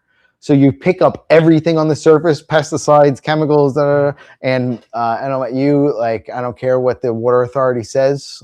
I know that you're not getting that stuff out that easy. So I just personally, my water tastes terrible. So I ended up putting water filtration in just for drinking water. And then, you know, that was also like, hey, I was about to make the jump into salt water, and I did the math, and I'm like, yeah, that before I added coral, it was like $5,000-6,000. So I'm like, yeah, I'm not getting involved with this. That's the whole. I say it jokingly, but not jokingly, because they asked me, when are you gonna get a saltwater tank? I said, no, I don't want to. Yeah, because I already know my personality, and I'm not gonna be happy with just the rocks, you know, rocks and fish only. I'm gonna start out with the typical, you know, soft corals here and stuff like that, the easy stuff, and that's gonna easily turn into the other stuff and the other stuff, and before you know it, you know, I always tell them, you're getting a second mortgage on your house to be able to have the tank you want. and it is like, for us here, like, what's going through my head is that I have a hurricane, I'm in deep trouble, right? So even if you have whole house generators, in the middle of the storm, you're not up on power. Like, so I've lived here through 2 Category 5 hurricanes, right? And I was very fortunate. I took no damage. I'm very close to a river, but I'm 17 feet above sea level, so really high, and we didn't take any water or anything. So, but the hours that basically when that storm hits and the house is all boarded down, you have no power in the house. That 10-12 hours could kill everything in that tank, so we'll see. You know what to say about two nerds? What Yeah, I was what going to do they ask you say? what is I'm waiting, Jody getting at? I'm waiting at it, right? Big gas. But the Thank you, Jody, for the $2 super chat. so needless to say, I saw it as like a catastrophe. And let's put it this way. I have a generator that runs my hot water heater and basically can run the house except for the AC unit. And then I have an ultra quiet generator that I literally like, oh yeah, we'll turn on the fridge and the fish tanks. That's what it's for. I bought a generator just for those two things, and it'll run all the tanks and so that they can stay on and the lights and stuff, because when you have $1,000 in boosts, yeah, no, the light needs to stay on. Now I can go a day or two, not hurt them, but I don't need, like, that's what happened. Like, I was covered in BBA, like all these plants. I not just bought, but had bought and grown out and adapted, and they had put some growth on. And all of a sudden, I'm losing plants and leaves because of BBA. Because so I'm a Hygger affiliate. So Hygger sent me a new light, and I went to go, let me put it on there and just get some. I'm like, oh, this thing's cool. And I was struggling with the light on the tank because it had aged, and it wasn't a very strong light to begin with. So now I get this light on it, and then I go to Colorado for 10 days, and then it just, went haywire because it went totally out of balance. So, lesson learned, let's put it this way. I already knew that lesson. But sometimes you get excited. But all in all, it ended up being an educational moment. And honestly, like, there is still a little bit of BBA here and there in the tank, and people will scream out, "Oh, buy a mono shrimp." That no animal is going to overcome a mistake. A tremendous imbalance there. That's your cleanup crew is a maintenance crew. They're not gonna fix a problem. Yeah. And like people are like, oh, buy a Chinese algae. I don't want or a Siamese algae. I don't want that fish. I've had that fish. He was a jerk. Ate a lot of algae when it was young, but as it got older, it had no interest. It was just competing with food and was not eating algae. People are like, oh, buy flying fox, which I think is the same thing. So. Damn, Jody, he keeps bombarding me with tiny tanks. Literally, see how it goes. So needless to say, he's got tank flex. He's got a couple of. He's probably got a few thousand gallons on me. When you're at the fish club, like, what's your gallonage, man? Well, and going back to the cost, the reason a lot of aquascape tanks are so small is because they're so freaking expensive. I think. I mean, the new surge of like nano tanks and stuff like that, which is good and bad, because as an experienced hobbyist, no problem. I can keep small tanks. I know what I'm doing. As a person entering the hobby, I mean, I fell for the same thing. My first tank was a 10-gallon, and then I immediately learn a few things like, I want the wrong tank. I need a 40, and like Jody's big belief is that nobody should have a tank, new entering in the hobby. Nobody should have a tank smaller than a 20, and that's because it gives them some stability in life. And I get it. The footprint is intimidating by a lot of people, but it's the volume of water. I've kind of changed my opinion on that. And I think, actually going back to Corey from Aquarium Co-op, he had a pretty good argument. I think anything smaller in actuality makes it easier to do maintenance, and you'll probably put it off less, because let's say you're doing that on a 20-gallon. At a 20-gallon, you're probably going to need at least a bucket to be able to do water changes. Mm-hmm. Where if you have something smaller, you can even get away with just using a pitcher to do a change of water. And so if it doesn't become where you have to put in a lot of work to be able to do a water change, you're more often than not going to be able to do it. You're more likely than not to do them more frequently. Yeah. Then that whole argument that a smaller tank is not a good beginner tank. I'm starting to second guess that, and actually think maybe he's onto something, because it would be a lot easier to take something like this in a 5 gallon tank, remove that amount of water and replace Yeah. it, and you're done with a water change. Yeah.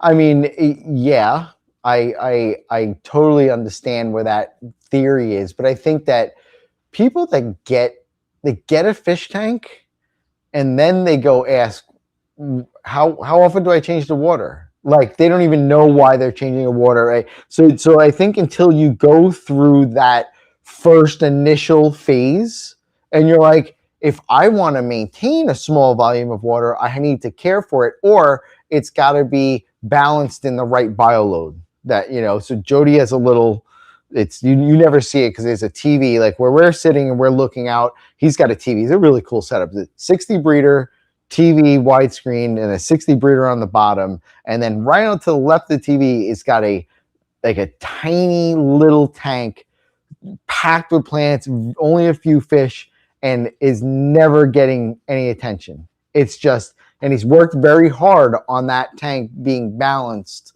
and it just, and this is a guy that's not into plants. He's just got it balanced. And I always look at it, it's got a really cool tiger lotus in there, and he's just got, it's doing well. And I'm not sure if he could post how big that tank is, but it's under 10.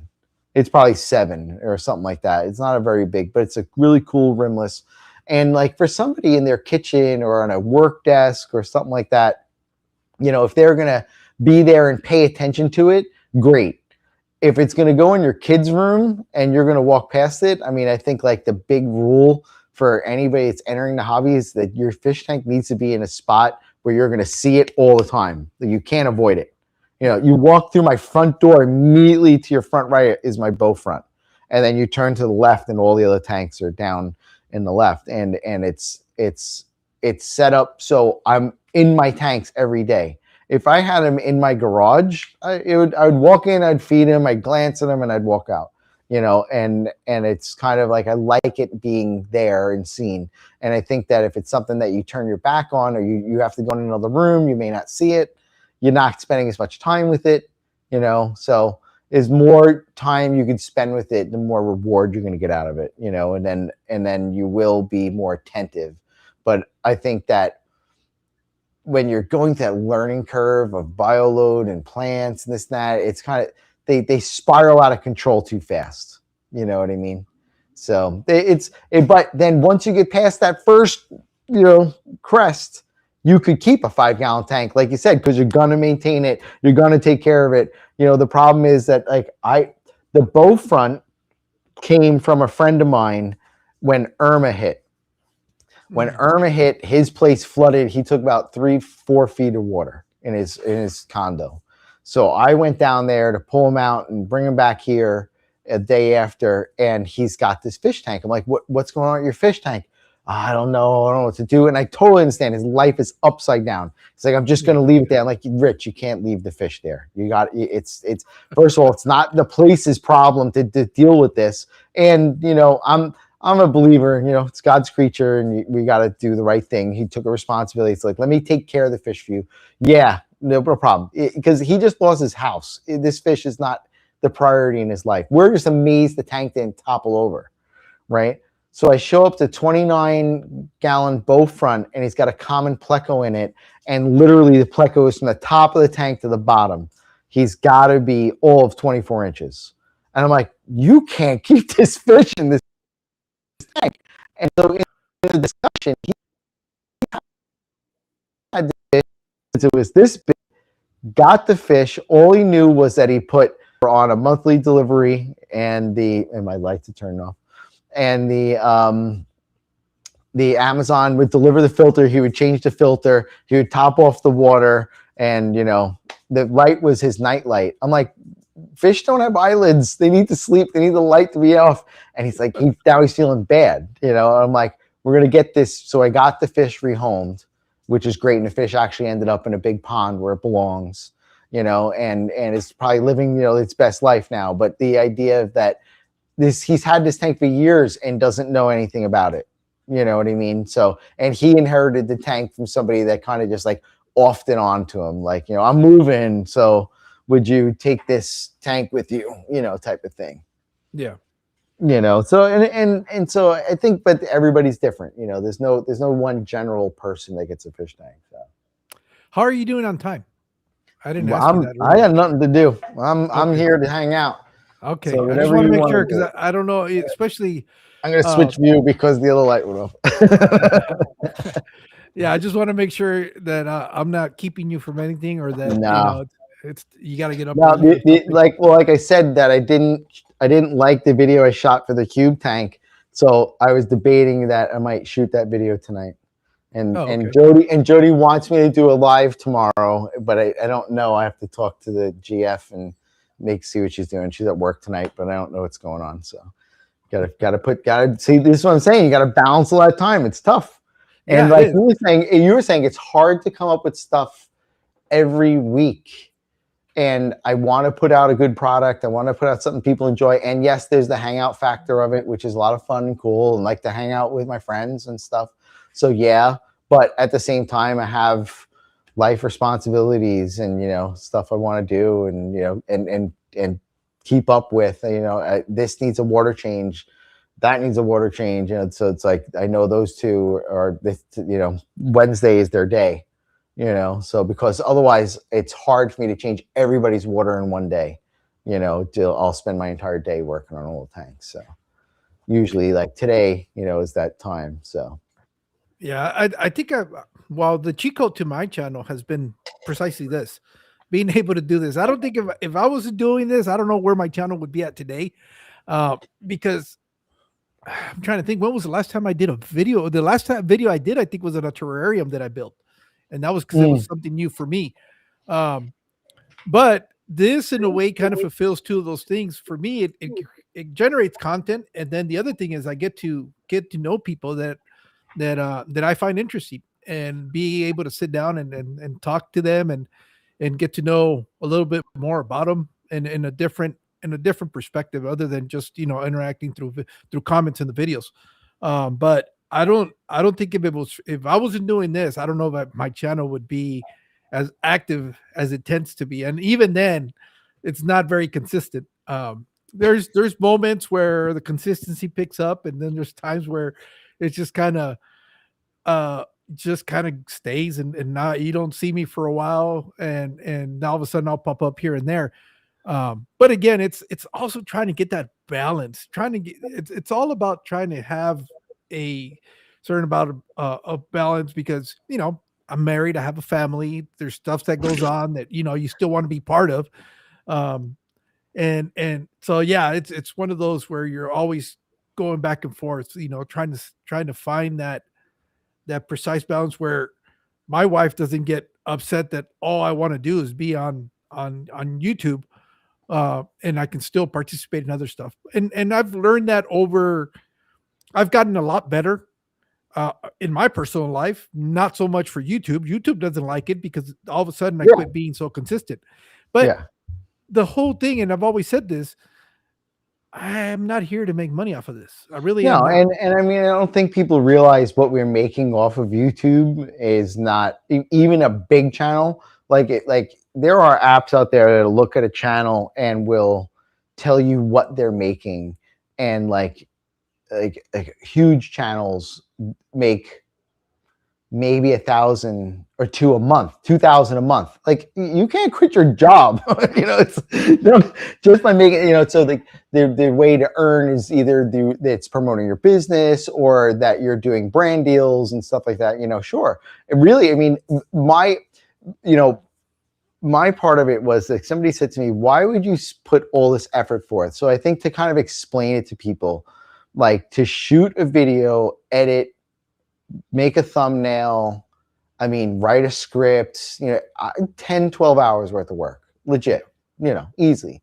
So if I, put up a video and that video makes $10 a month, how long it takes to make it worth it. So it's not doing it for the money, but if it could help offset the cost of the fish tanks, if it could help pay for food, if it could, help me pay for a bigger tank and offset those costs, sure, great. But it was a lot of effort. I didn't get it for nothing, And I really didn't do it for the money. I did it to make the hobby better, and for it to make it better and other people enjoy it, and like literally have a passion. When you go out and educate yourself and like just keep searching, and like I want to thirst for knowledge of something, like that is how many times in your life does that happen? And if anybody hasn't seen it, go read all of Jody's comments, because that's why I was laughing before. I know. He's Anybody looking for co-host? And by all means, the big thing like between me and him was that like a lot of people think it's just us. No, I don't.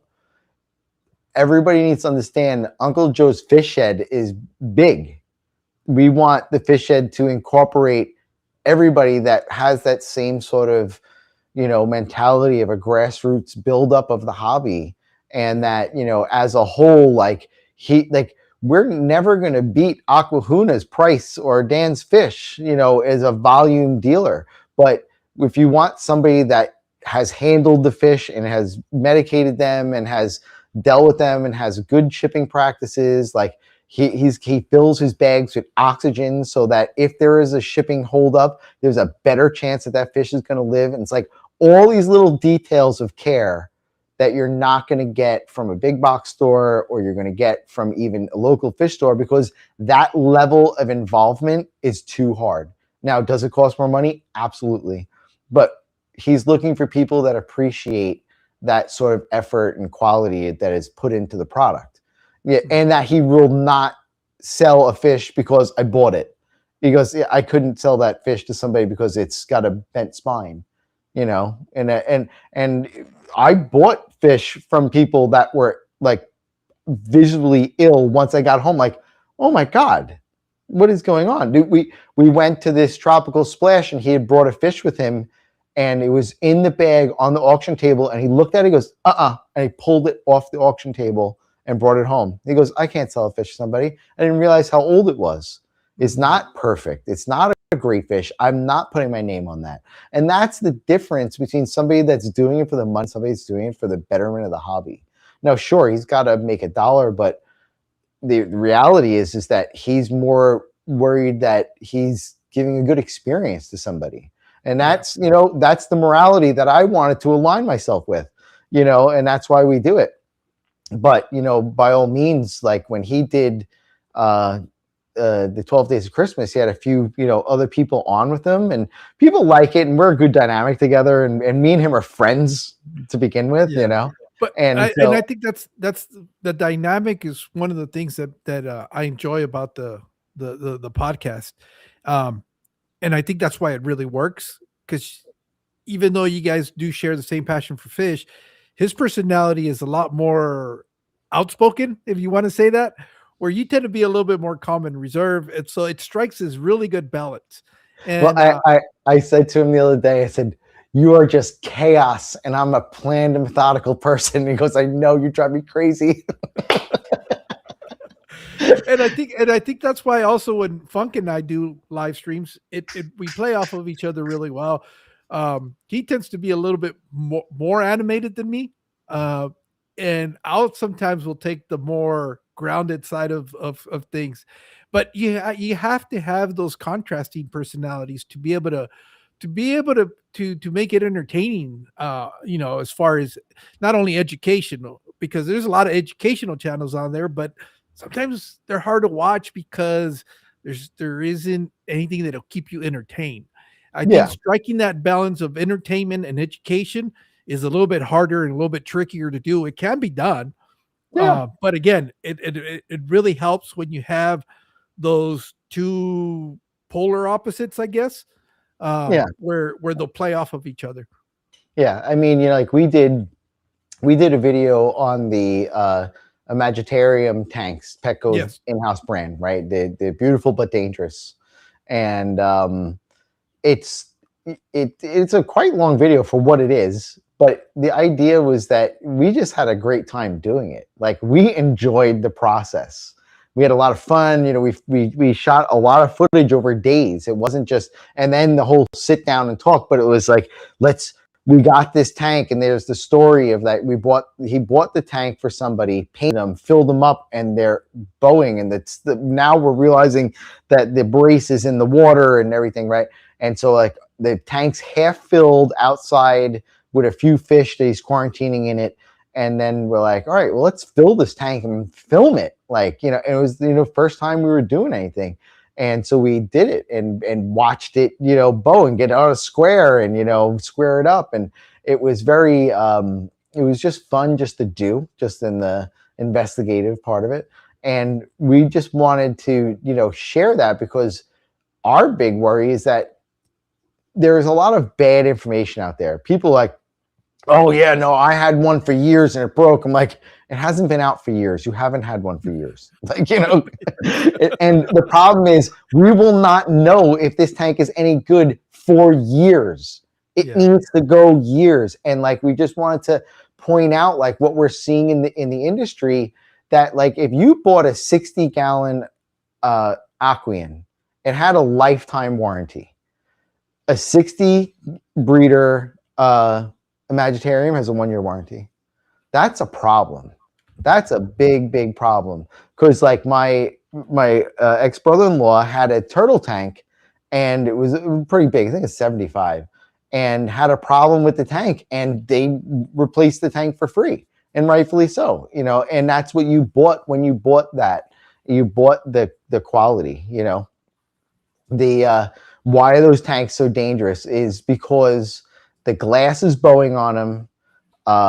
The brace in the middle of the tank is inconsistently bent. Some are like Jody's tank. When you fill it up to the black line so that you don't see the water line, the center brace is dipping in the water. Now it's actually causing a flow issue. But really the issue with that is that when the lid is on the tank, the lid is in the water. So Jody had to make up his own sort of brace to keep his lids out of the water, because a lot of people like this tank has no lid, right? There's no lid.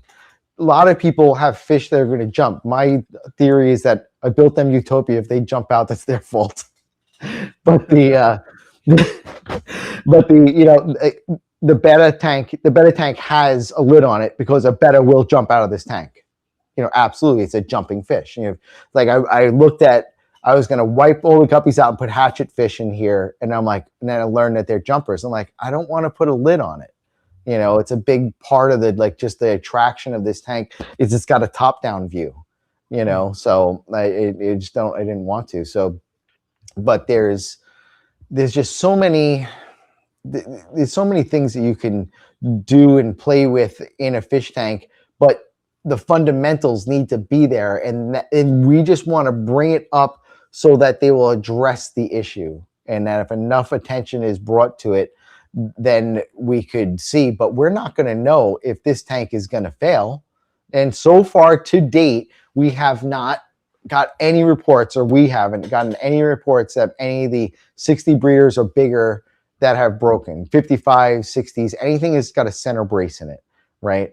So right now it's not a problem, but I think that like at the most the tank could be is 2 or maybe 3 years old for Magitarium's brand. And I'll tell you, they are beautiful. The glass is great. The glass is a really nice glass. The squareness of the tank, like even this tank is an Aquian, there's an edge right there. Yeah. You know, and they're not perfectly square, and messy silicone, and you know, so like that type of workmanship is there. It's just the lids. And then in Jody's research, he was talking to a plastic molding guy, and the guy said, look at the bottom of the brace, because it's a U. Okay. Look at the bottom of the brace. Is there an impression mark on the bottom of the brace? And Jody goes and looks and goes, no, there's no impression mark. And he goes, that's what happened. They make the plastic rim is injection molded, and then they take it out of the mold and they're stacking them, and there's nothing to stop that, and it's hot and it's sagging, and that's why they're all different. And this is just a theory, right? But it makes sense. And some, you know, there's always going to be that guy, because it's the internet, and he's like, they're designed that way. And in the video, I go, look, I'm not an engineer. I'm not a fish tank engineer. If you would like to come explain this to me, I kind of understand a few things about physics, you know, and what's happening here is that when I put a square on it, the middle is bowing out, you know, and the tank technically shouldn't be relying on the center brace, but it's there more of a safety. But really what it's there for is that if you have a what is a 60 breeder that's 48 inch, right? Is that 4 feet wide? Piece of glass that you need to lift at the lid. You know, you're lifting a 48 inch piece of glass. No, it's way too big. If they cut it in half, the 20 gallons fit them, right? So you have two 24 inch lids. Guess what? They made one product fits two tanks. It's called manufacturing. So people are short-sighted in like why they're building the tank this way. And it's really, my feeling is that it's a cost. And until there is a problem, but if somebody goes and buys a 60-gallon tank and they have for 5 years and all of a sudden come home one day and all their fish are dead and the entire living room is soaking wet, they're never buying another fish tank. That is the end of them in the hobby, you know. But there are plenty of people that are out there that they have, you know, plenty of people out there that are, you know, have tanks for 15, 20 years, you know, and no problems with them, you know. So yeah, I have some really, really old tanks that are, you know, there. I have one. No, that one I resealed. That one down there, it looks like it's one of those 90s tanks that still has that wood grain plastic kind of tube. yeah. And that one still has the original silicone in it. And it's that thick, thick glass. I mean, it's a lot thicker. It's a 55, but I don't think any of my 55s are as thick as the glass in that aquarium. That sucker's heavy. Yeah. But that's probably why it's been able to withstand. I mean, tanks, unless you abuse them, they're gonna last you a very long time. Yeah. No, and it's, you know, the abuse them. Like I'm a big thing about putting in, making sure your tank is level. You know, load that glass equally across, stuff like that. You know, that's the type of stuff that you want to make sure that you're giving it its best chance, you know, and taking care of it, and, you know, and not making sure your stand isn't rotting and, you know, getting it wet and you're not taking care of it, or, you know, or if you have an issue. So, you know, I think it's like the tank sale that goes on at Petco is to buy a tank because they really want to sell you a stand, because the stands are worth more on the tank and they're making a ton of money in the stands. And most people, even if you have the ability, don't want to build the stand. You know, it's like, well, it's aesthetics, you know. Yeah, no, that's what I'm saying. It's like, to build an aesthetically pleasing stand, you're gonna spend probably more money than what you're buying. You could build a better quality one, but it's still gonna cost you more, and you're not gonna have it today. A lot of, you know, it's like I bought, it was I have a 29 long, the pea puffer tank, and I go over the pea puffer video, and I got it right before Christmas because I was out shopping. I couldn't find anything for anybody, and I walk into Petco and the fish tanks are on sale. So I bought a fish tank, you know, and that was my extent of shopping. But I wanted a tank that day, you know. I wasn't waiting, you know. I wasn't gonna, oh well, you know, let me go. And no, I wanted it now. I'm an impatient person, so, you know, I will pay for it. But in the same, if you treat the stand well and you don't abuse it, it should last you a long time. No, they're not the best quality stands. That's not. They're also not the highest priced. You know, like I said, you can go out and spend thousands on a metal stand with pop-out panels and everything, and it's beautiful and it's functional, but it's, you know, thousands of dollars. So, you know. Well, it's so interesting because you look at those stands that they sell you, right? And you look at them, and some of those stands will be around for years. And the construction on them is so questionable that it really, when we start building like these DIY stands out of 2x4, we're definitely way overbuilding.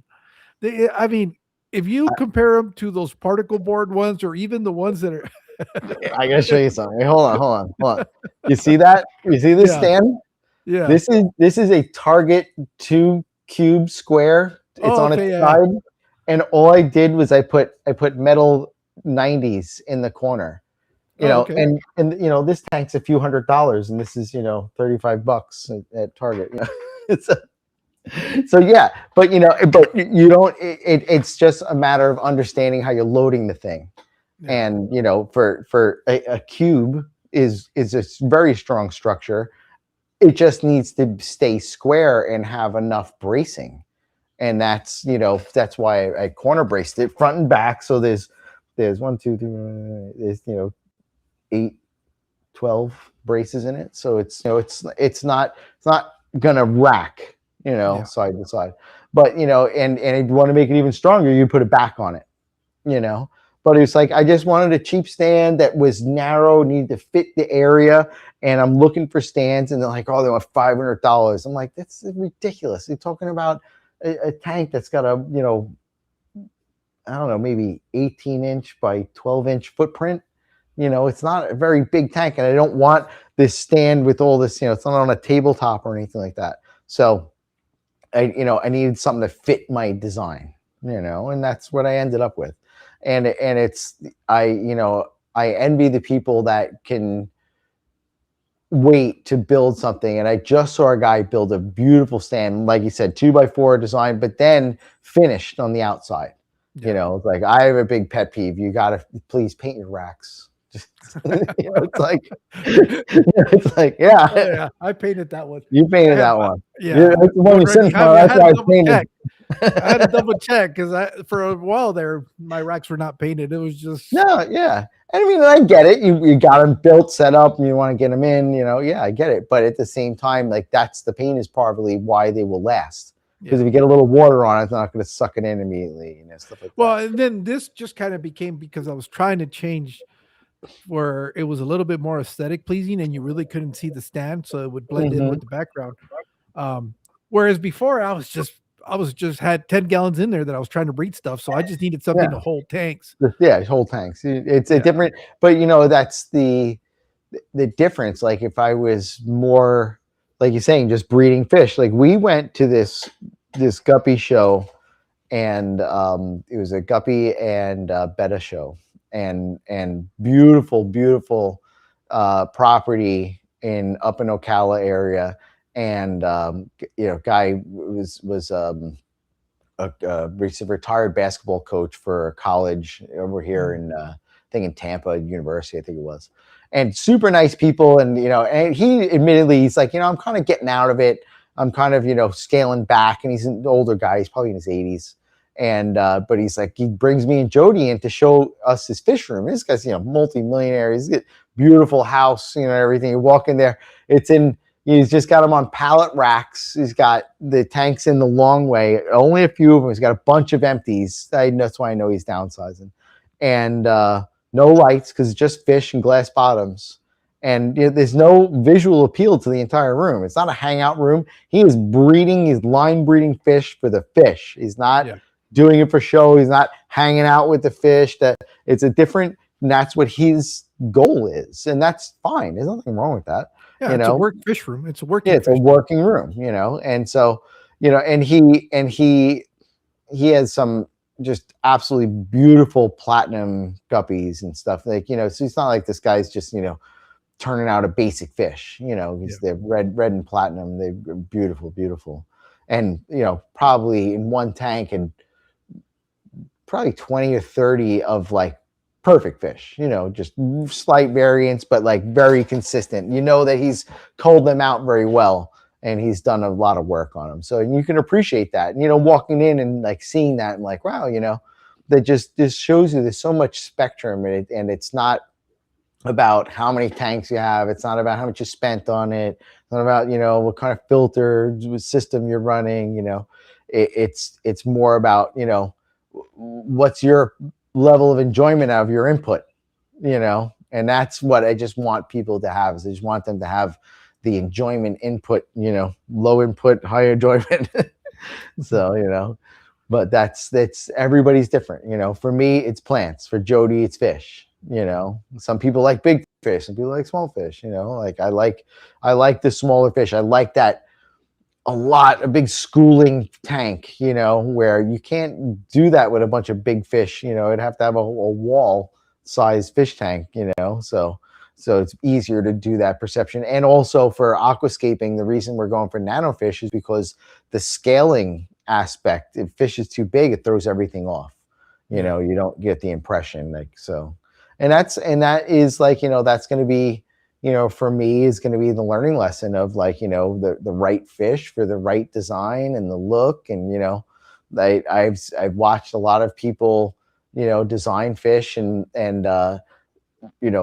work hours and hours just to get the fish to swim into the right spot for the picture, and it's like, and they get one video guy goes over and it's a beautiful tank and, a bunch of great tips. And, you don't want to put this as a backlighting. Like if you wanted to up your game of your fish tank, put a backlight in. You can change the atmosphere of your tank.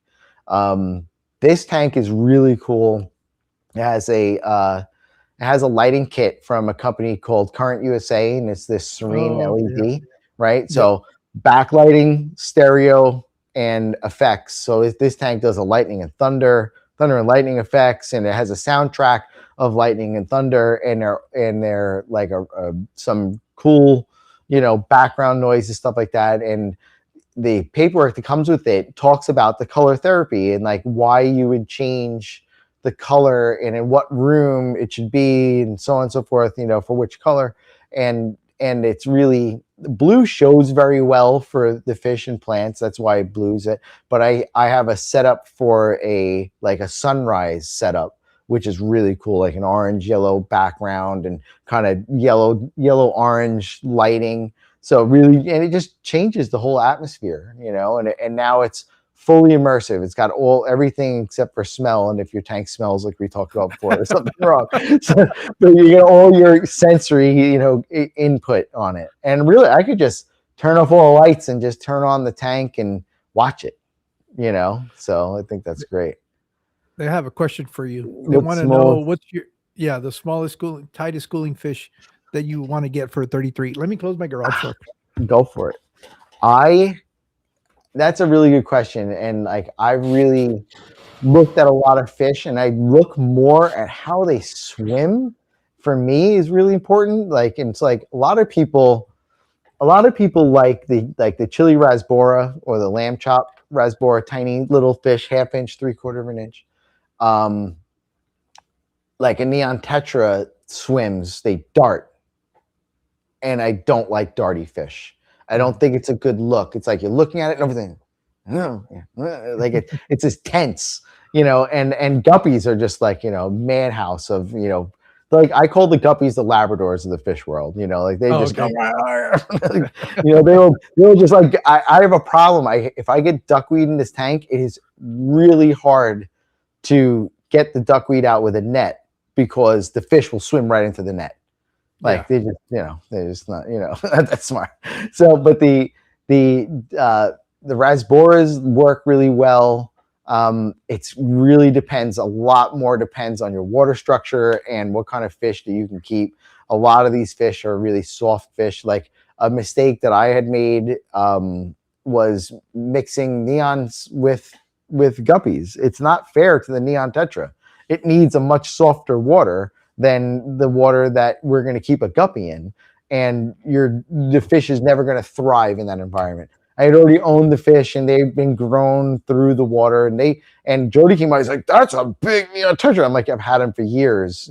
He's the one that could survive in that environment, but that's not how they're bred and not ideal. So, and I think that a lot of people get hung up on the ideals versus the ranges that they can live in, and understand that a lot of your fish come from Florida, and Florida's got hard water.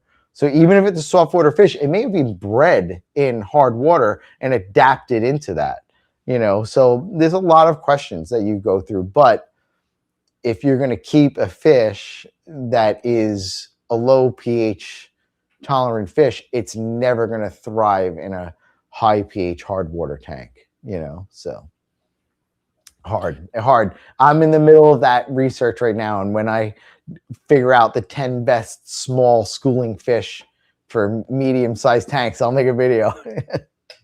They got another question for you. What's your top 5 bucket list fish that you love to be able to have? What I really would love to be able to have, Mobu puffer. Okay. Right. Big puffer like Corey had. I just think that So I scuba dive, so I love the puffer fish always, right? But for freshwater, the big puffers, Congo puffer, and that's, we'll just say, the bigger puffers, a couple of the bigger puffers. Um, Top fish. I'm in the air with Arta after Arta passes in the cube tank. What I'm gonna do, and Jody has some really amazing bettas, and we have friends that are like championship bettas, and debated about like getting a really nice expensive betta, and just giving it the best life and giving it this tank, and just it's got its own little corner of the world. I really don't want anything big. Like, I'm not looking for arowanas or anything like that. It's not, I never really was attracted to the big fish. What would be other really cool fish that I've had a lot? I mean, I've got pea puffers, which is by far my favorite fish. And I want fish with personality. And I think that that's kind of where I'm in the learning curve on the fish side of like, more fish that interact with you. Like, if anybody could drop me lines of more fish that are like puffers that are interactive with you, then that's the kind of fish that, because like guppies, they'll interact just because of attention and food. Pea puffers are interacting with you, and they all have a different personality. So I've got ones that are shy, I've got ones that are very ballsy, I've got rude ones, bitchy ones. They're very unique in their ways, and I really enjoy that from the fish. One of my friends says, how can you tell the difference? I'm like, when they're yours, you can tell the difference. So, but yeah, fish with personalities I really like. So and usually you're going to find those, and that's the unfortunate part, is that most of those fish with the personality are going to be your bigger cichlids. That you're going to have that. Nanofish with personality, there's not many. Betta, maybe you can say a betta might have personality. Mediums, fish. Yeah, but other than that, tetras don't give a rat's ass about you. The chili rasboras, none of those. They don't even acknowledge the fact that you exist. Yeah, they don't care. And there are some cichlids that will tolerate plants, but the problem is that the ratio, like the aspect ratio of the fish is too big for the tank. So you'd have to have massive scape to make it fit accordingly.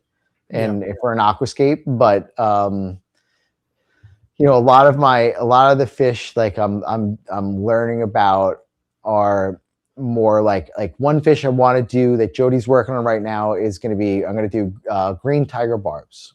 And the idea was, while I get ready to build the other tank, what I'm thinking I'm going to do, and this is more just like, I want to do it. It's not my style. I just want to do it because I want to try it. Is a Dutch style tank, and do a Dutch style with green fish and no green plants.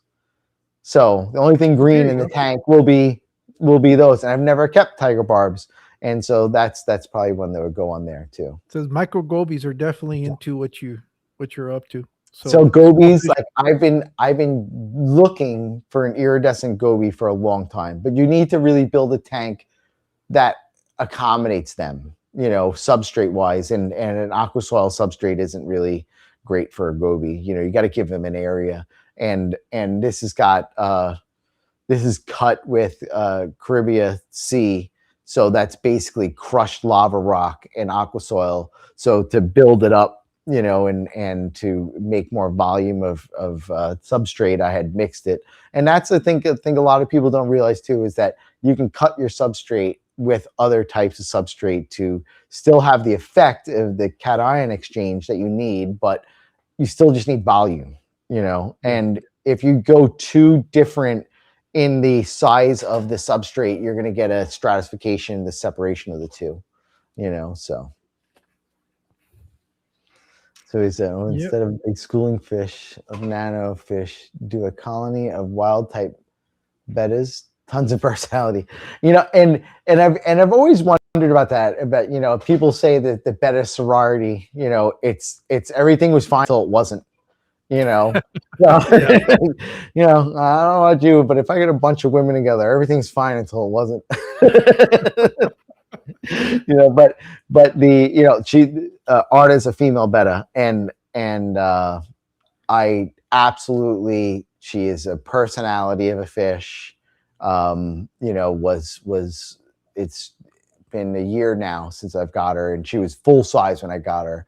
And you know, if you really look into the betta farms, and look, I get it. I understand the breeders, and they're like, oh, it wants to live in a cup. No, it doesn't.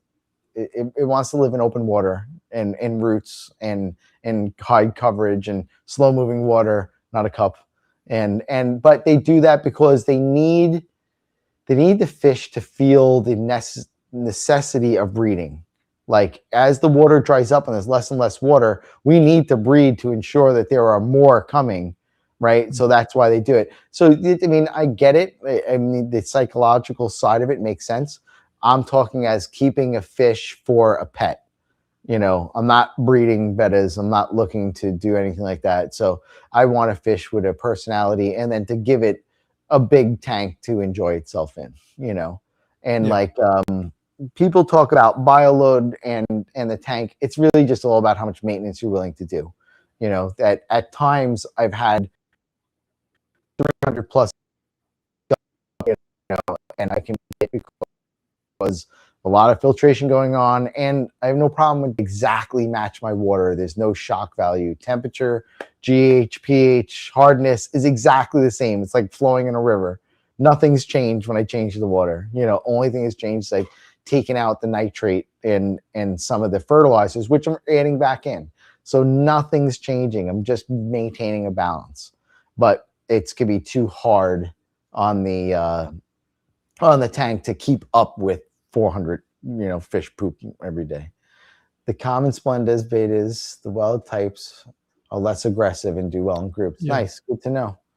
Good to know. You know, and I've seen some beautiful ones. And the whole thing is that, you know, it's like the old adage, you know, everybody talks about the good, nobody talks about the bad, you know.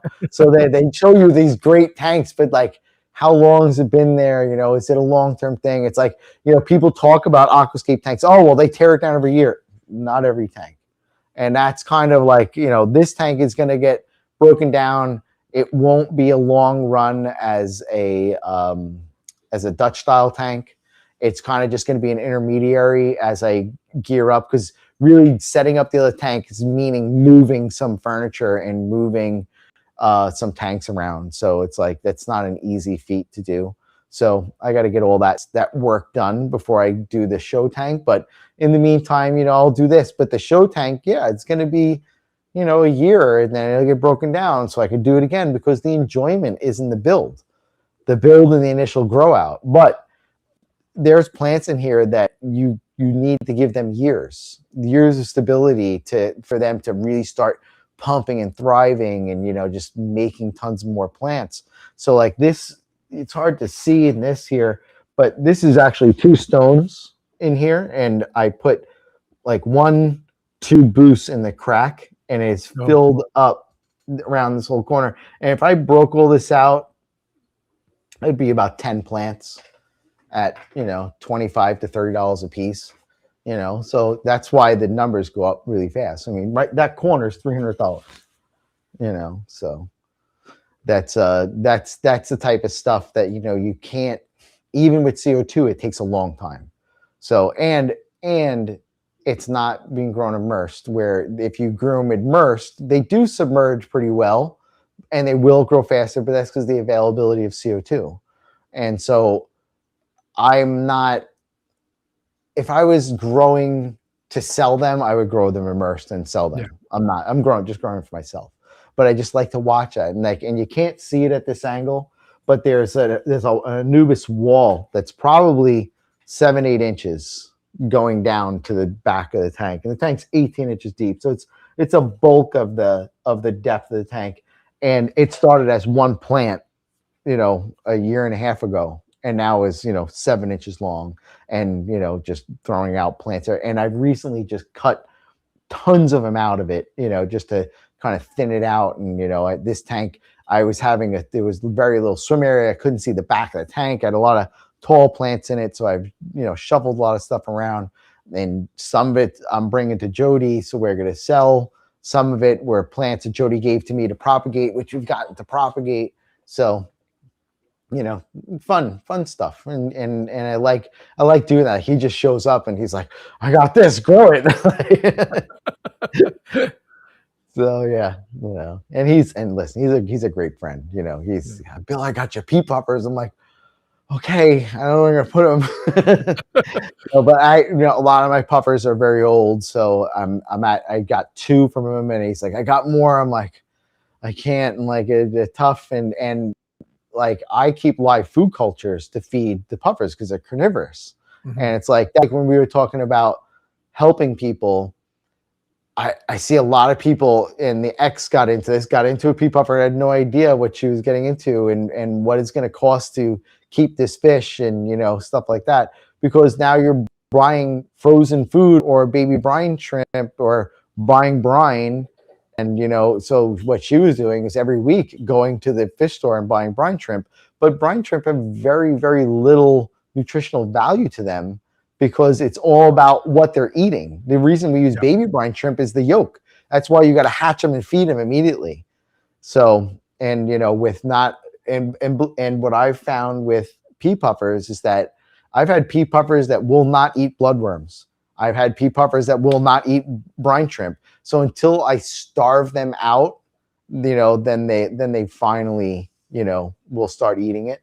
But one of our club members had a darrow worm culture, and so I said, "Oh, I'll give it a shot." And so I'm doing darrow worms, and it's been a few months now, and I have a darrow worm culture going, and you know it's working great as a live food and super easy. And you know I did a video on it if anybody wants to see them, and they're I think they're a little bit bigger than micro worms, so they're good for the pea puffers, so not too small, you know, but it's, you know, that was my recent, you know, like move into like live food cultures. And then like, you know, I think I'm going to try Daphnia next. And, you know, one of our friends from the fish club, Eddie, he told me that something, I'm not sure if it was Daphnia. You know, yeah, you can keep Daphnia with him, but not Scuds. Scuds will eat him, but keep Daphnia. But yeah, it's just like, it's another thing to learn.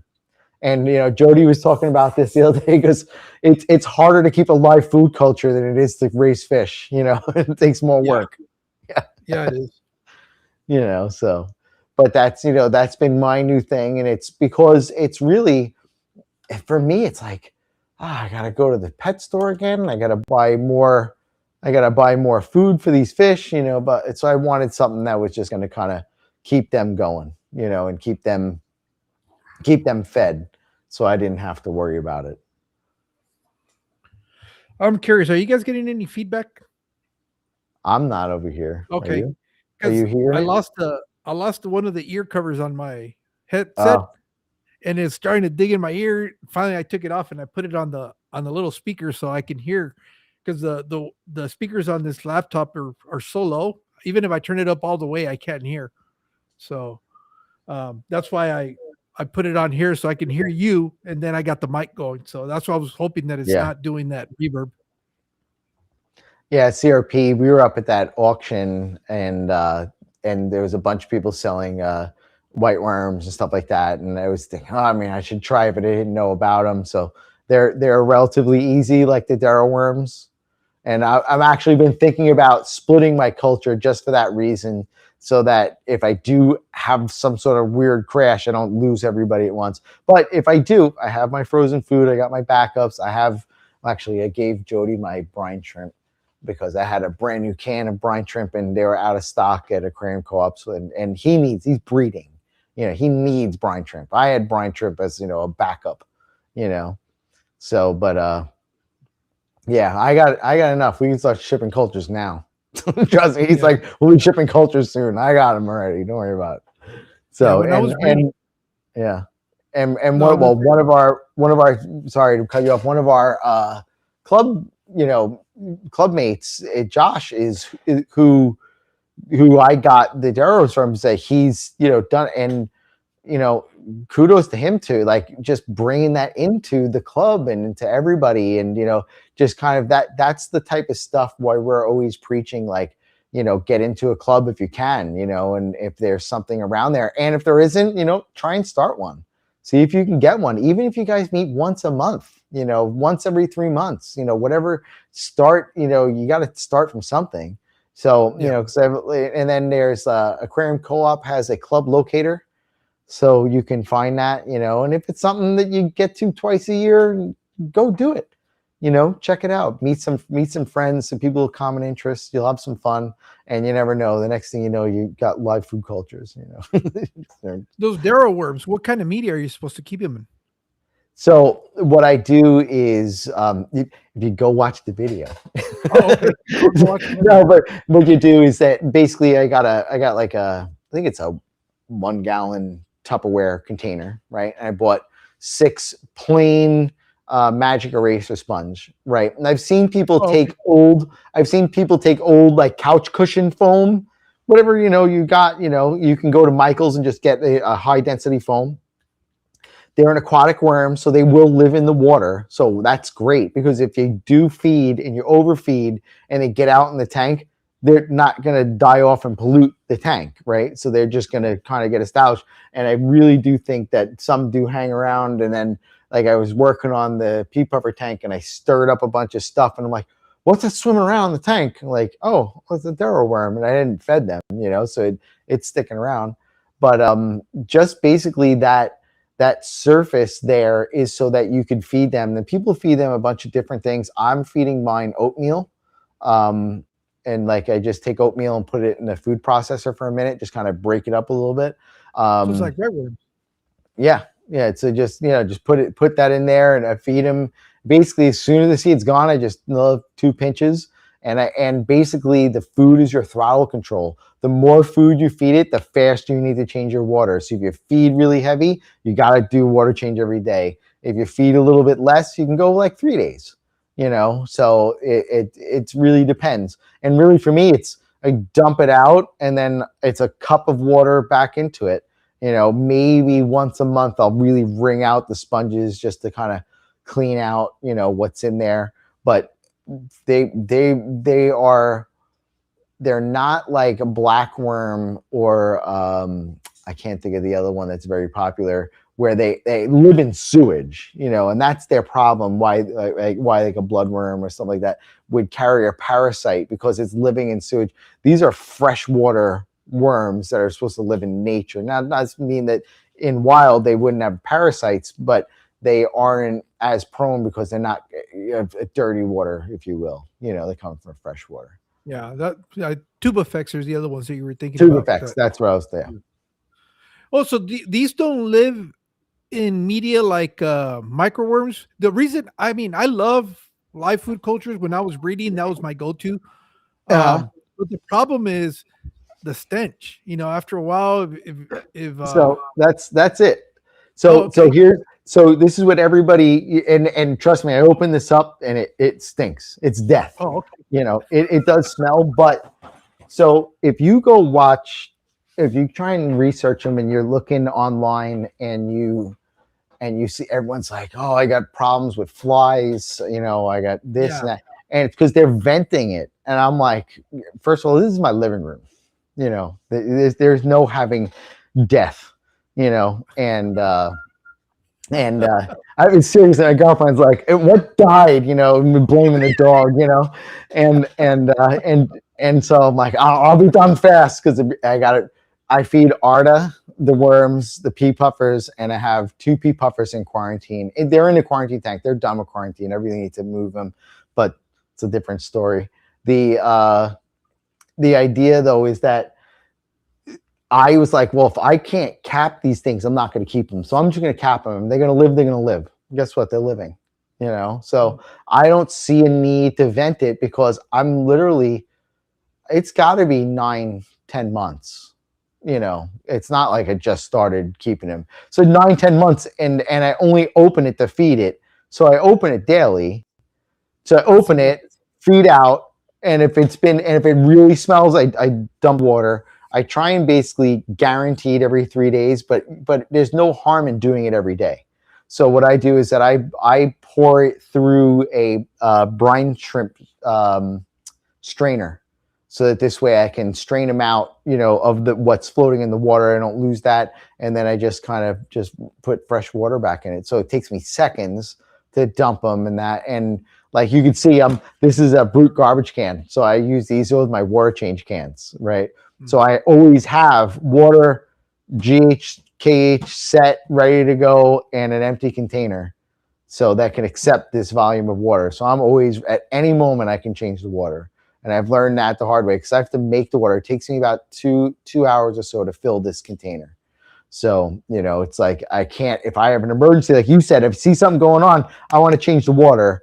I'm not waiting, so that's why I always have water ready to do a water change on those. So that this way they're in the same pH water. So they're taking hard water very well.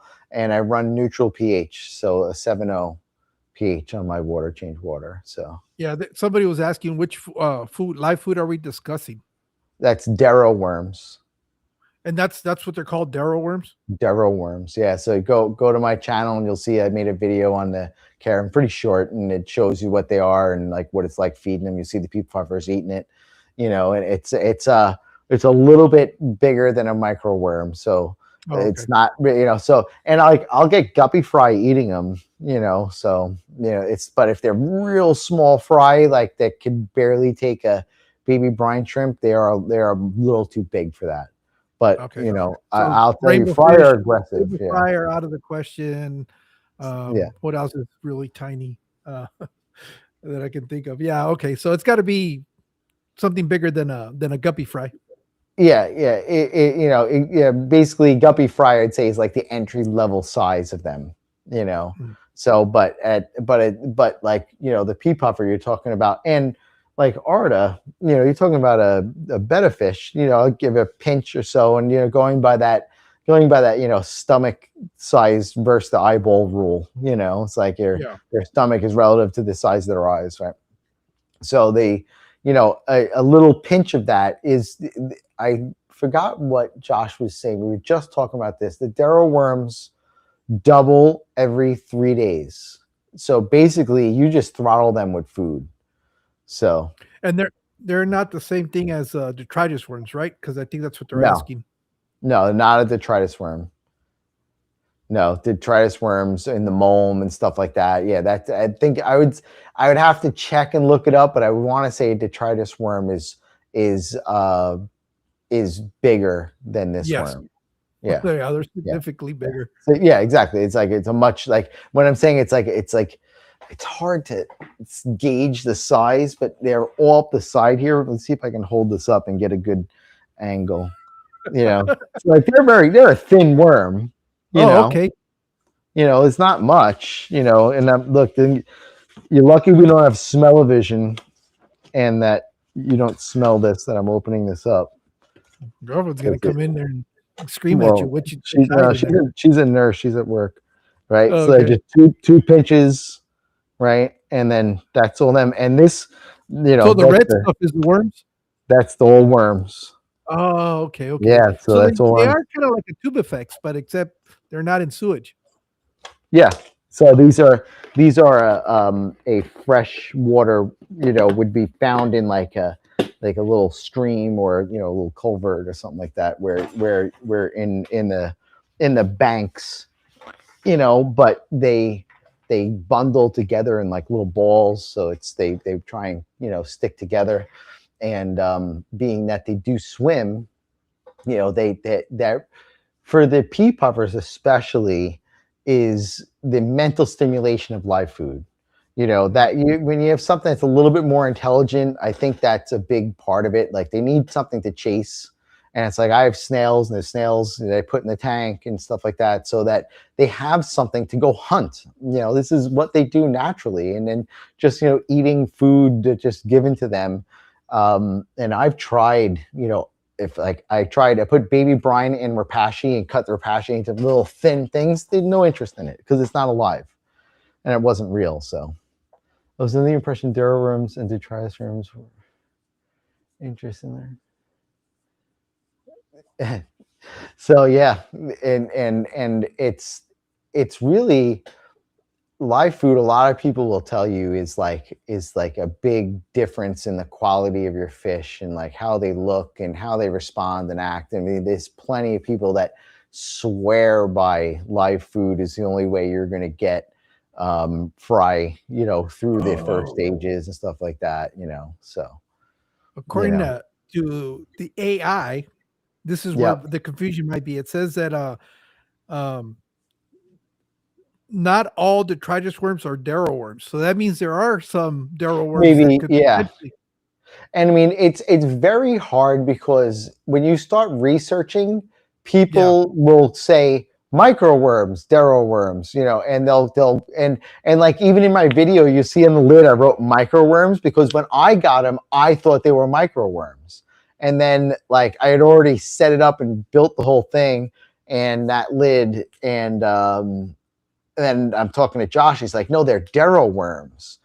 And he's like, you really should do a video on it because it would help. And so when he sells a culture, he tells people, hey, check out Bill's video on how to take care of them. Like if you need a reference, like, that's how I'd recommend doing it. So, you don't have to use magic eraser sponge. But like I said, like I was at Target. I bought the container and I bought the magic erasers. I could have went to Target and to Michael's. I just did it in one store, it just, for my time versus money is always a big weight. So, I guess the common name is microfix is what the common name for them. This is so then if you really start deep diving, they separate them in size. The darrow worm, and I think that what's happening is that we're getting a lot of pollution of information. So all I can say is that you can gauge them in the video versus the pea puffer, and the pea puffer is 3/4 of an inch. So if you go look at this thing, it's 1/4 of the size of the pea puffer and very small. And I would say thinner than mosquito larva. So if you get the thickness, the tube size, they're considerably thinner than a mosquito larva. So it is a very small worm still, and the beauty of it, there's no fear of overfeeding it. Like I'm not going to trash the tank. And if they get loose in the tank, what they're going to do? They're going to process waste in the tank. It's like there's no real downside to them. They're great. And if you could get them to establish in your tank, that'd be great. But probably your fish would eat them. And I mean, all my fish will eat them without question. And I've got upside down catfish. He'll eat them when I dump them in the other tank. And so even though they're small, I think it's the live action and the movement just is attractive. And I'm sure if you got something real big, he's not going to be interested in it, But what's nice is that if you put it in the tank, it's this like little furry, wiggly ball. So a bigger fish will just eat a huge chunk of them at once, So, and because they do just stay together, even if you dump them in the water, they do stay together. So, which is nice. So like you could just pick up a big clump. And if you're growing them out fast enough. But I've seen guys like a container probably twice that size, and it's just a mat of worms. The guy's got a big fish room, so he's probably growing out a lot because he's feeding a lot. And he's just a big mat, and he's just going over how he changes the water. But he does this video, and he doesn't talk. And you're like, okay, this is great. But like you were saying, there's no entertainment value in this, There's no watchability, and not to say that mine's any better than his, I just tried to put my best foot forward, and I just tried to make it something bearable, and I try and have fun with it. Like I did a tank heater. AQQA contacts me and goes, we want you to do a review. We'll send you something. We'll send you a heater. Okay, send me a heater, and I put it in the pea puffer tank, and I at the beginning of the video I go, tank.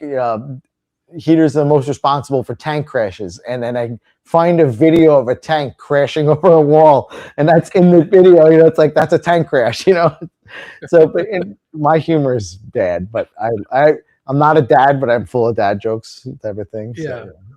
So, but needless to say, it's it's one of those like I want to let my personality shine through, but I also want it to be entertaining, but at the same time. I know what I won't watch. Before I got into YouTube and everything, I always said if I start a YouTube channel, it's gonna be called Get to the Point. And that's the truth. And the thing is that most people that are going onto YouTube, it is the second largest search engine in the world. Number one is Google. Yeah. Guess who owns YouTube? Google. So it's Yeah. like, yeah, well, needless to say, Google is driving traffic to your YouTube because it's in-house, right? And a lot of people I'm picking up through Google searches are like looking for stuff about pea puffers. And so I made a pea puffer care video, stuff like that. And I'm happy that they're getting that information that is well delivered, and they're staying and watching, so they're obviously enjoying it, and it's got longevity to it. It's been up for over a year, and it still gets views. Where I just put up a video for like redoing the cube tank, got 500 views and like turned off like a light switch, because I don't think it has. That's more the documentation of my journey, and people that are then enjoying that will watch it and enjoy it. But that's not going to be the vast majority. People aren't going to be like, video about redoing a cube tank. That's not a search, so they're not going to run into it. But people like, I want to know about pea puffer care. Like, how do I take care of them? And like, I read this and I don't understand it. And so I tried to do my best by doing my research and trying to, fill out all my questions. Because I know, like, a case in point, I did a video on RODI water and remineralizing. And then I just basically cut out the remineralized part, because I know people are just looking for that, right? They don't care about the filtration. They've got it. They know it. They just want to know about remineralizing. Because I know I had a tough time figuring out remineralizing, and I'm just like following the instructions. And one day, and this is like why I love Henry from Nature Aquariums, I'm over there and I'm talking to him. I'm like, let me ask you a question. What is acid buffer's point? Because if I'm going to use a alkaline buffer to raise my KH, why am I putting an acid buffer in to bring it back down to make a pH when I could just add the appropriate amount of alkaline buffer? And it sells CChem. He goes, so he could sell you acid buffer. You don't need it. Don't use it. Just put your GH booster and a KH booster in your water and be done.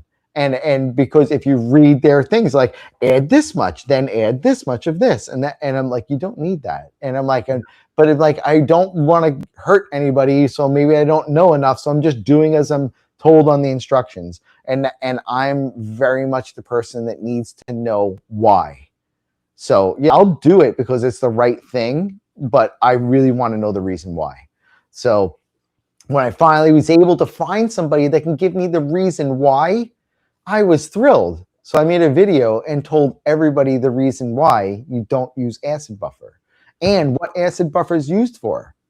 So let's say like you live in a place that has very high pH, but you want to lower your pH and you want to do it the right way, acid buffer. That's what would drop your pH down and allow you to run a lower pH tank by just treating your tap water with acid buffer, And so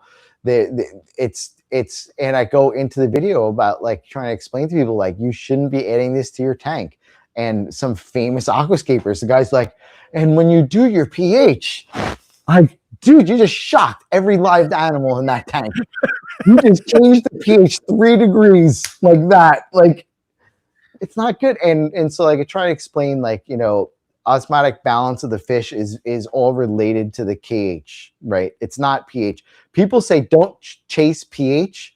They really mean don't keep changing your KH, because that's what kills the fish is the osmotic shock from changing KH, and the cells in the fish can't stay balanced with the water around it, and now starts becoming a problem. So when you are doing, that's why I can do massive water changes and not hurt anybody, because I'm matching all those parameters. I sample the tank, adjust my water accordingly.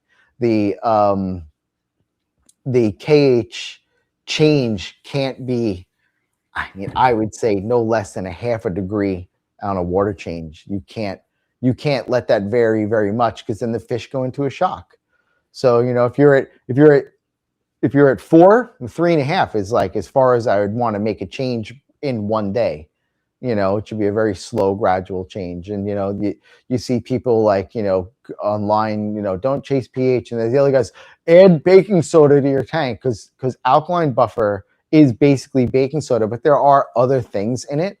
And you could just use baking soda to bring up a pH, but don't be adding it to the tank because you're shocking the tank. It is instantaneous, you know. So I really geek out on the water stuff, and I really like the chemistry side of it, and I really into the RODI water. I put in, like, I went out and bought BRS's biggest kit, basically the biggest you're going to buy before you enter a commercial grade, you know, set, which I've debated, but it's really just space. That's really my issue with space.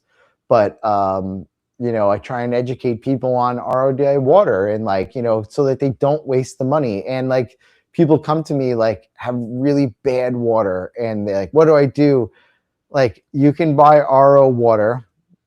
You could buy an RO kit off of Amazon for $89. And if you have one tank and it's a 20-gallon, that's great. You know, I got 5 tanks and I do big water changes. So I need to make a lot of water, and I'm going to wear out that filter relatively quick because it's not a big kit, you know? So trying to explain to them the differences, and there's not one system that fits everybody. Like, I went out and bought the Big Kahuna. I don't think everybody should buy the Big Kahuna, and I don't think everybody should have RODI water, because my neighbor has fish tanks. Jody's got 70, you know? He doesn't need RODI water. I just want more control of my water. And we watched, excuse me, we watched one of our friends basically lose a majority of his fish because he did a water change, and they were doing a system flush. And so we're on chloramine here. So when they do a system flush, you change the disinfectant and you up the level. It was literally, you ran your faucet, it smelled like a pool. And he did a water change, and even if you add dechlorinator and you didn't up it and check it, who here tests their chlorine levels after they add dechlorinator? I can't put my hand up either.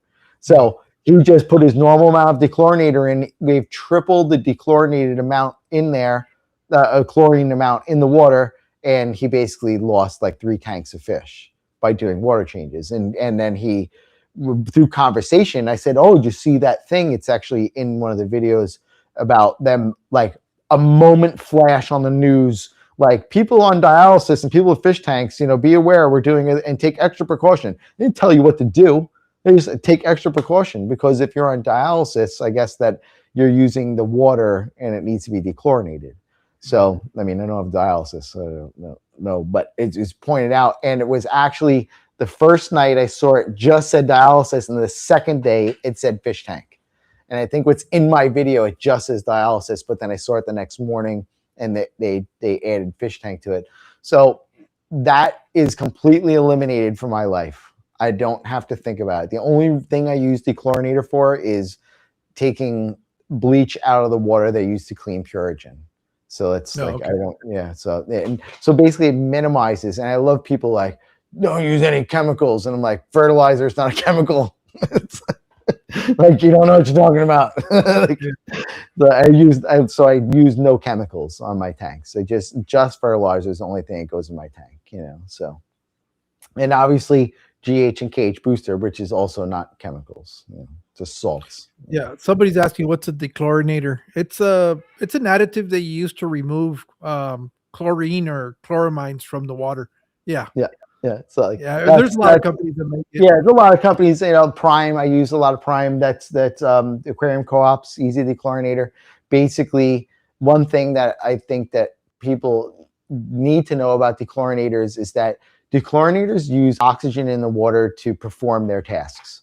So what they do is they break the chlorine bond that there is. But that Easy Dechlorinator Prime will do is it will also detoxify ammonia. It does not remove ammonia. It turns ammonia to ammonium, and ammonium fish are much more tolerant of, and gives the beneficial bacteria in your tank a chance to deal with it. So my tap water comes out at 0.5 to 0.25 ammonia, right? Because we use we use chloramine, and chloramine is chlorine and ammonia make chloramine. So there's always ammonia. I also run around 15 ppm nitrate in my water at all times. You understand why I'm trying to keep a low nitrate tank? You can't. So I have to start with a 0 water and build up from there. So the idea of a dechlorinator is that in somebody using tap water in my area, it would bind up that ammonia and give the tank a chance to process that ammonia out. It would also break the chlorine, which is toxic to the fish. So that's why you'd use it. Now, understand, if you buy like pond dechlorinator, it does not have the same properties in it and will not detoxify. Oh, and like Prime will bind up heavy metals that may be in your water, where you do not get that from like a pond dechlorinator. It's just breaking a chlorine bond. And then I've had other people come in like, oh, you can use vitamin C, and you're also putting a huge mineral spike in your tank. Like, understand, yes, there are 10 ways to skin the cat. As my Bulgarian friend said to me once, you put the bag over its head so it doesn't claw your eyes out. It's like, that's how you do it. It's like, okay, it was too much, Andy. But the idea is that there are totally, acceptable ways to do it, and what works for you is great. Just understand what you're doing, and understand when you're sharing information with people that not everybody is in the same position as you. There are people that will say, I don't change my water and I don't do this. Like your water structure is different than mine. Like my water is like rock. You can't. My GH out of the tap is like 10 or 12. With like 1 kH. So my pH is plummeting and my hardness is through the roof, and all your tanks are covered in white fuzz. Because of all the evaporating minerals being left behind. So it all depends on what your goals are. Well, Bill, we've been at this almost 3 hours. No way. 240. Yeah, we're at 240. I mean, we could definitely continue to go on, because all I have to do is ask you about cars, and that's another 3 hours. But interestingly enough, there's one of the things that I found really interesting. There's a lot of gearheads in this community. I know TJ Autocross is one of them. MNC Aquatics is another one. Curtis from Skull Aquatics. Josh from Heavy or Metalhead Aquatics.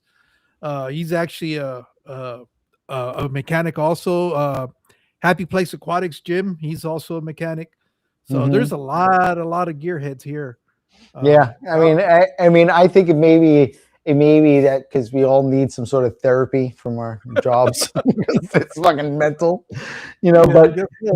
but I think that like I said earlier, for me it was the therapy that I needed. I mean, I owned a repair shop for 15 years, worked 6 days a week, burned the candle on both ends, no enjoyment. All I did was work and race cars, and that's what we did, and it was fun and I enjoyed it. But it did get to a point where I was pulling away from the racing. I just was burned out on it, and I needed something, but not so much chaos anymore. The pressure, the constant pressure. And I'm getting older. It was like my birthday was last week. I just turned 21. So, but and I think just kind of like, finding something that I enjoyed. And I've always loved nature and I love art and stuff like that. But at the same time, I wanted something that I could tinker with.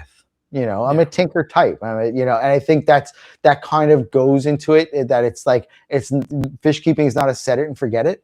We're involved in it. And well, if you're successful, you're involved in it, so I think maybe that's where a lot of the attraction comes from. For me, at least, that's where it does. Yeah. Well, we'll call it a night. Bill, thank you so much for wonderful time.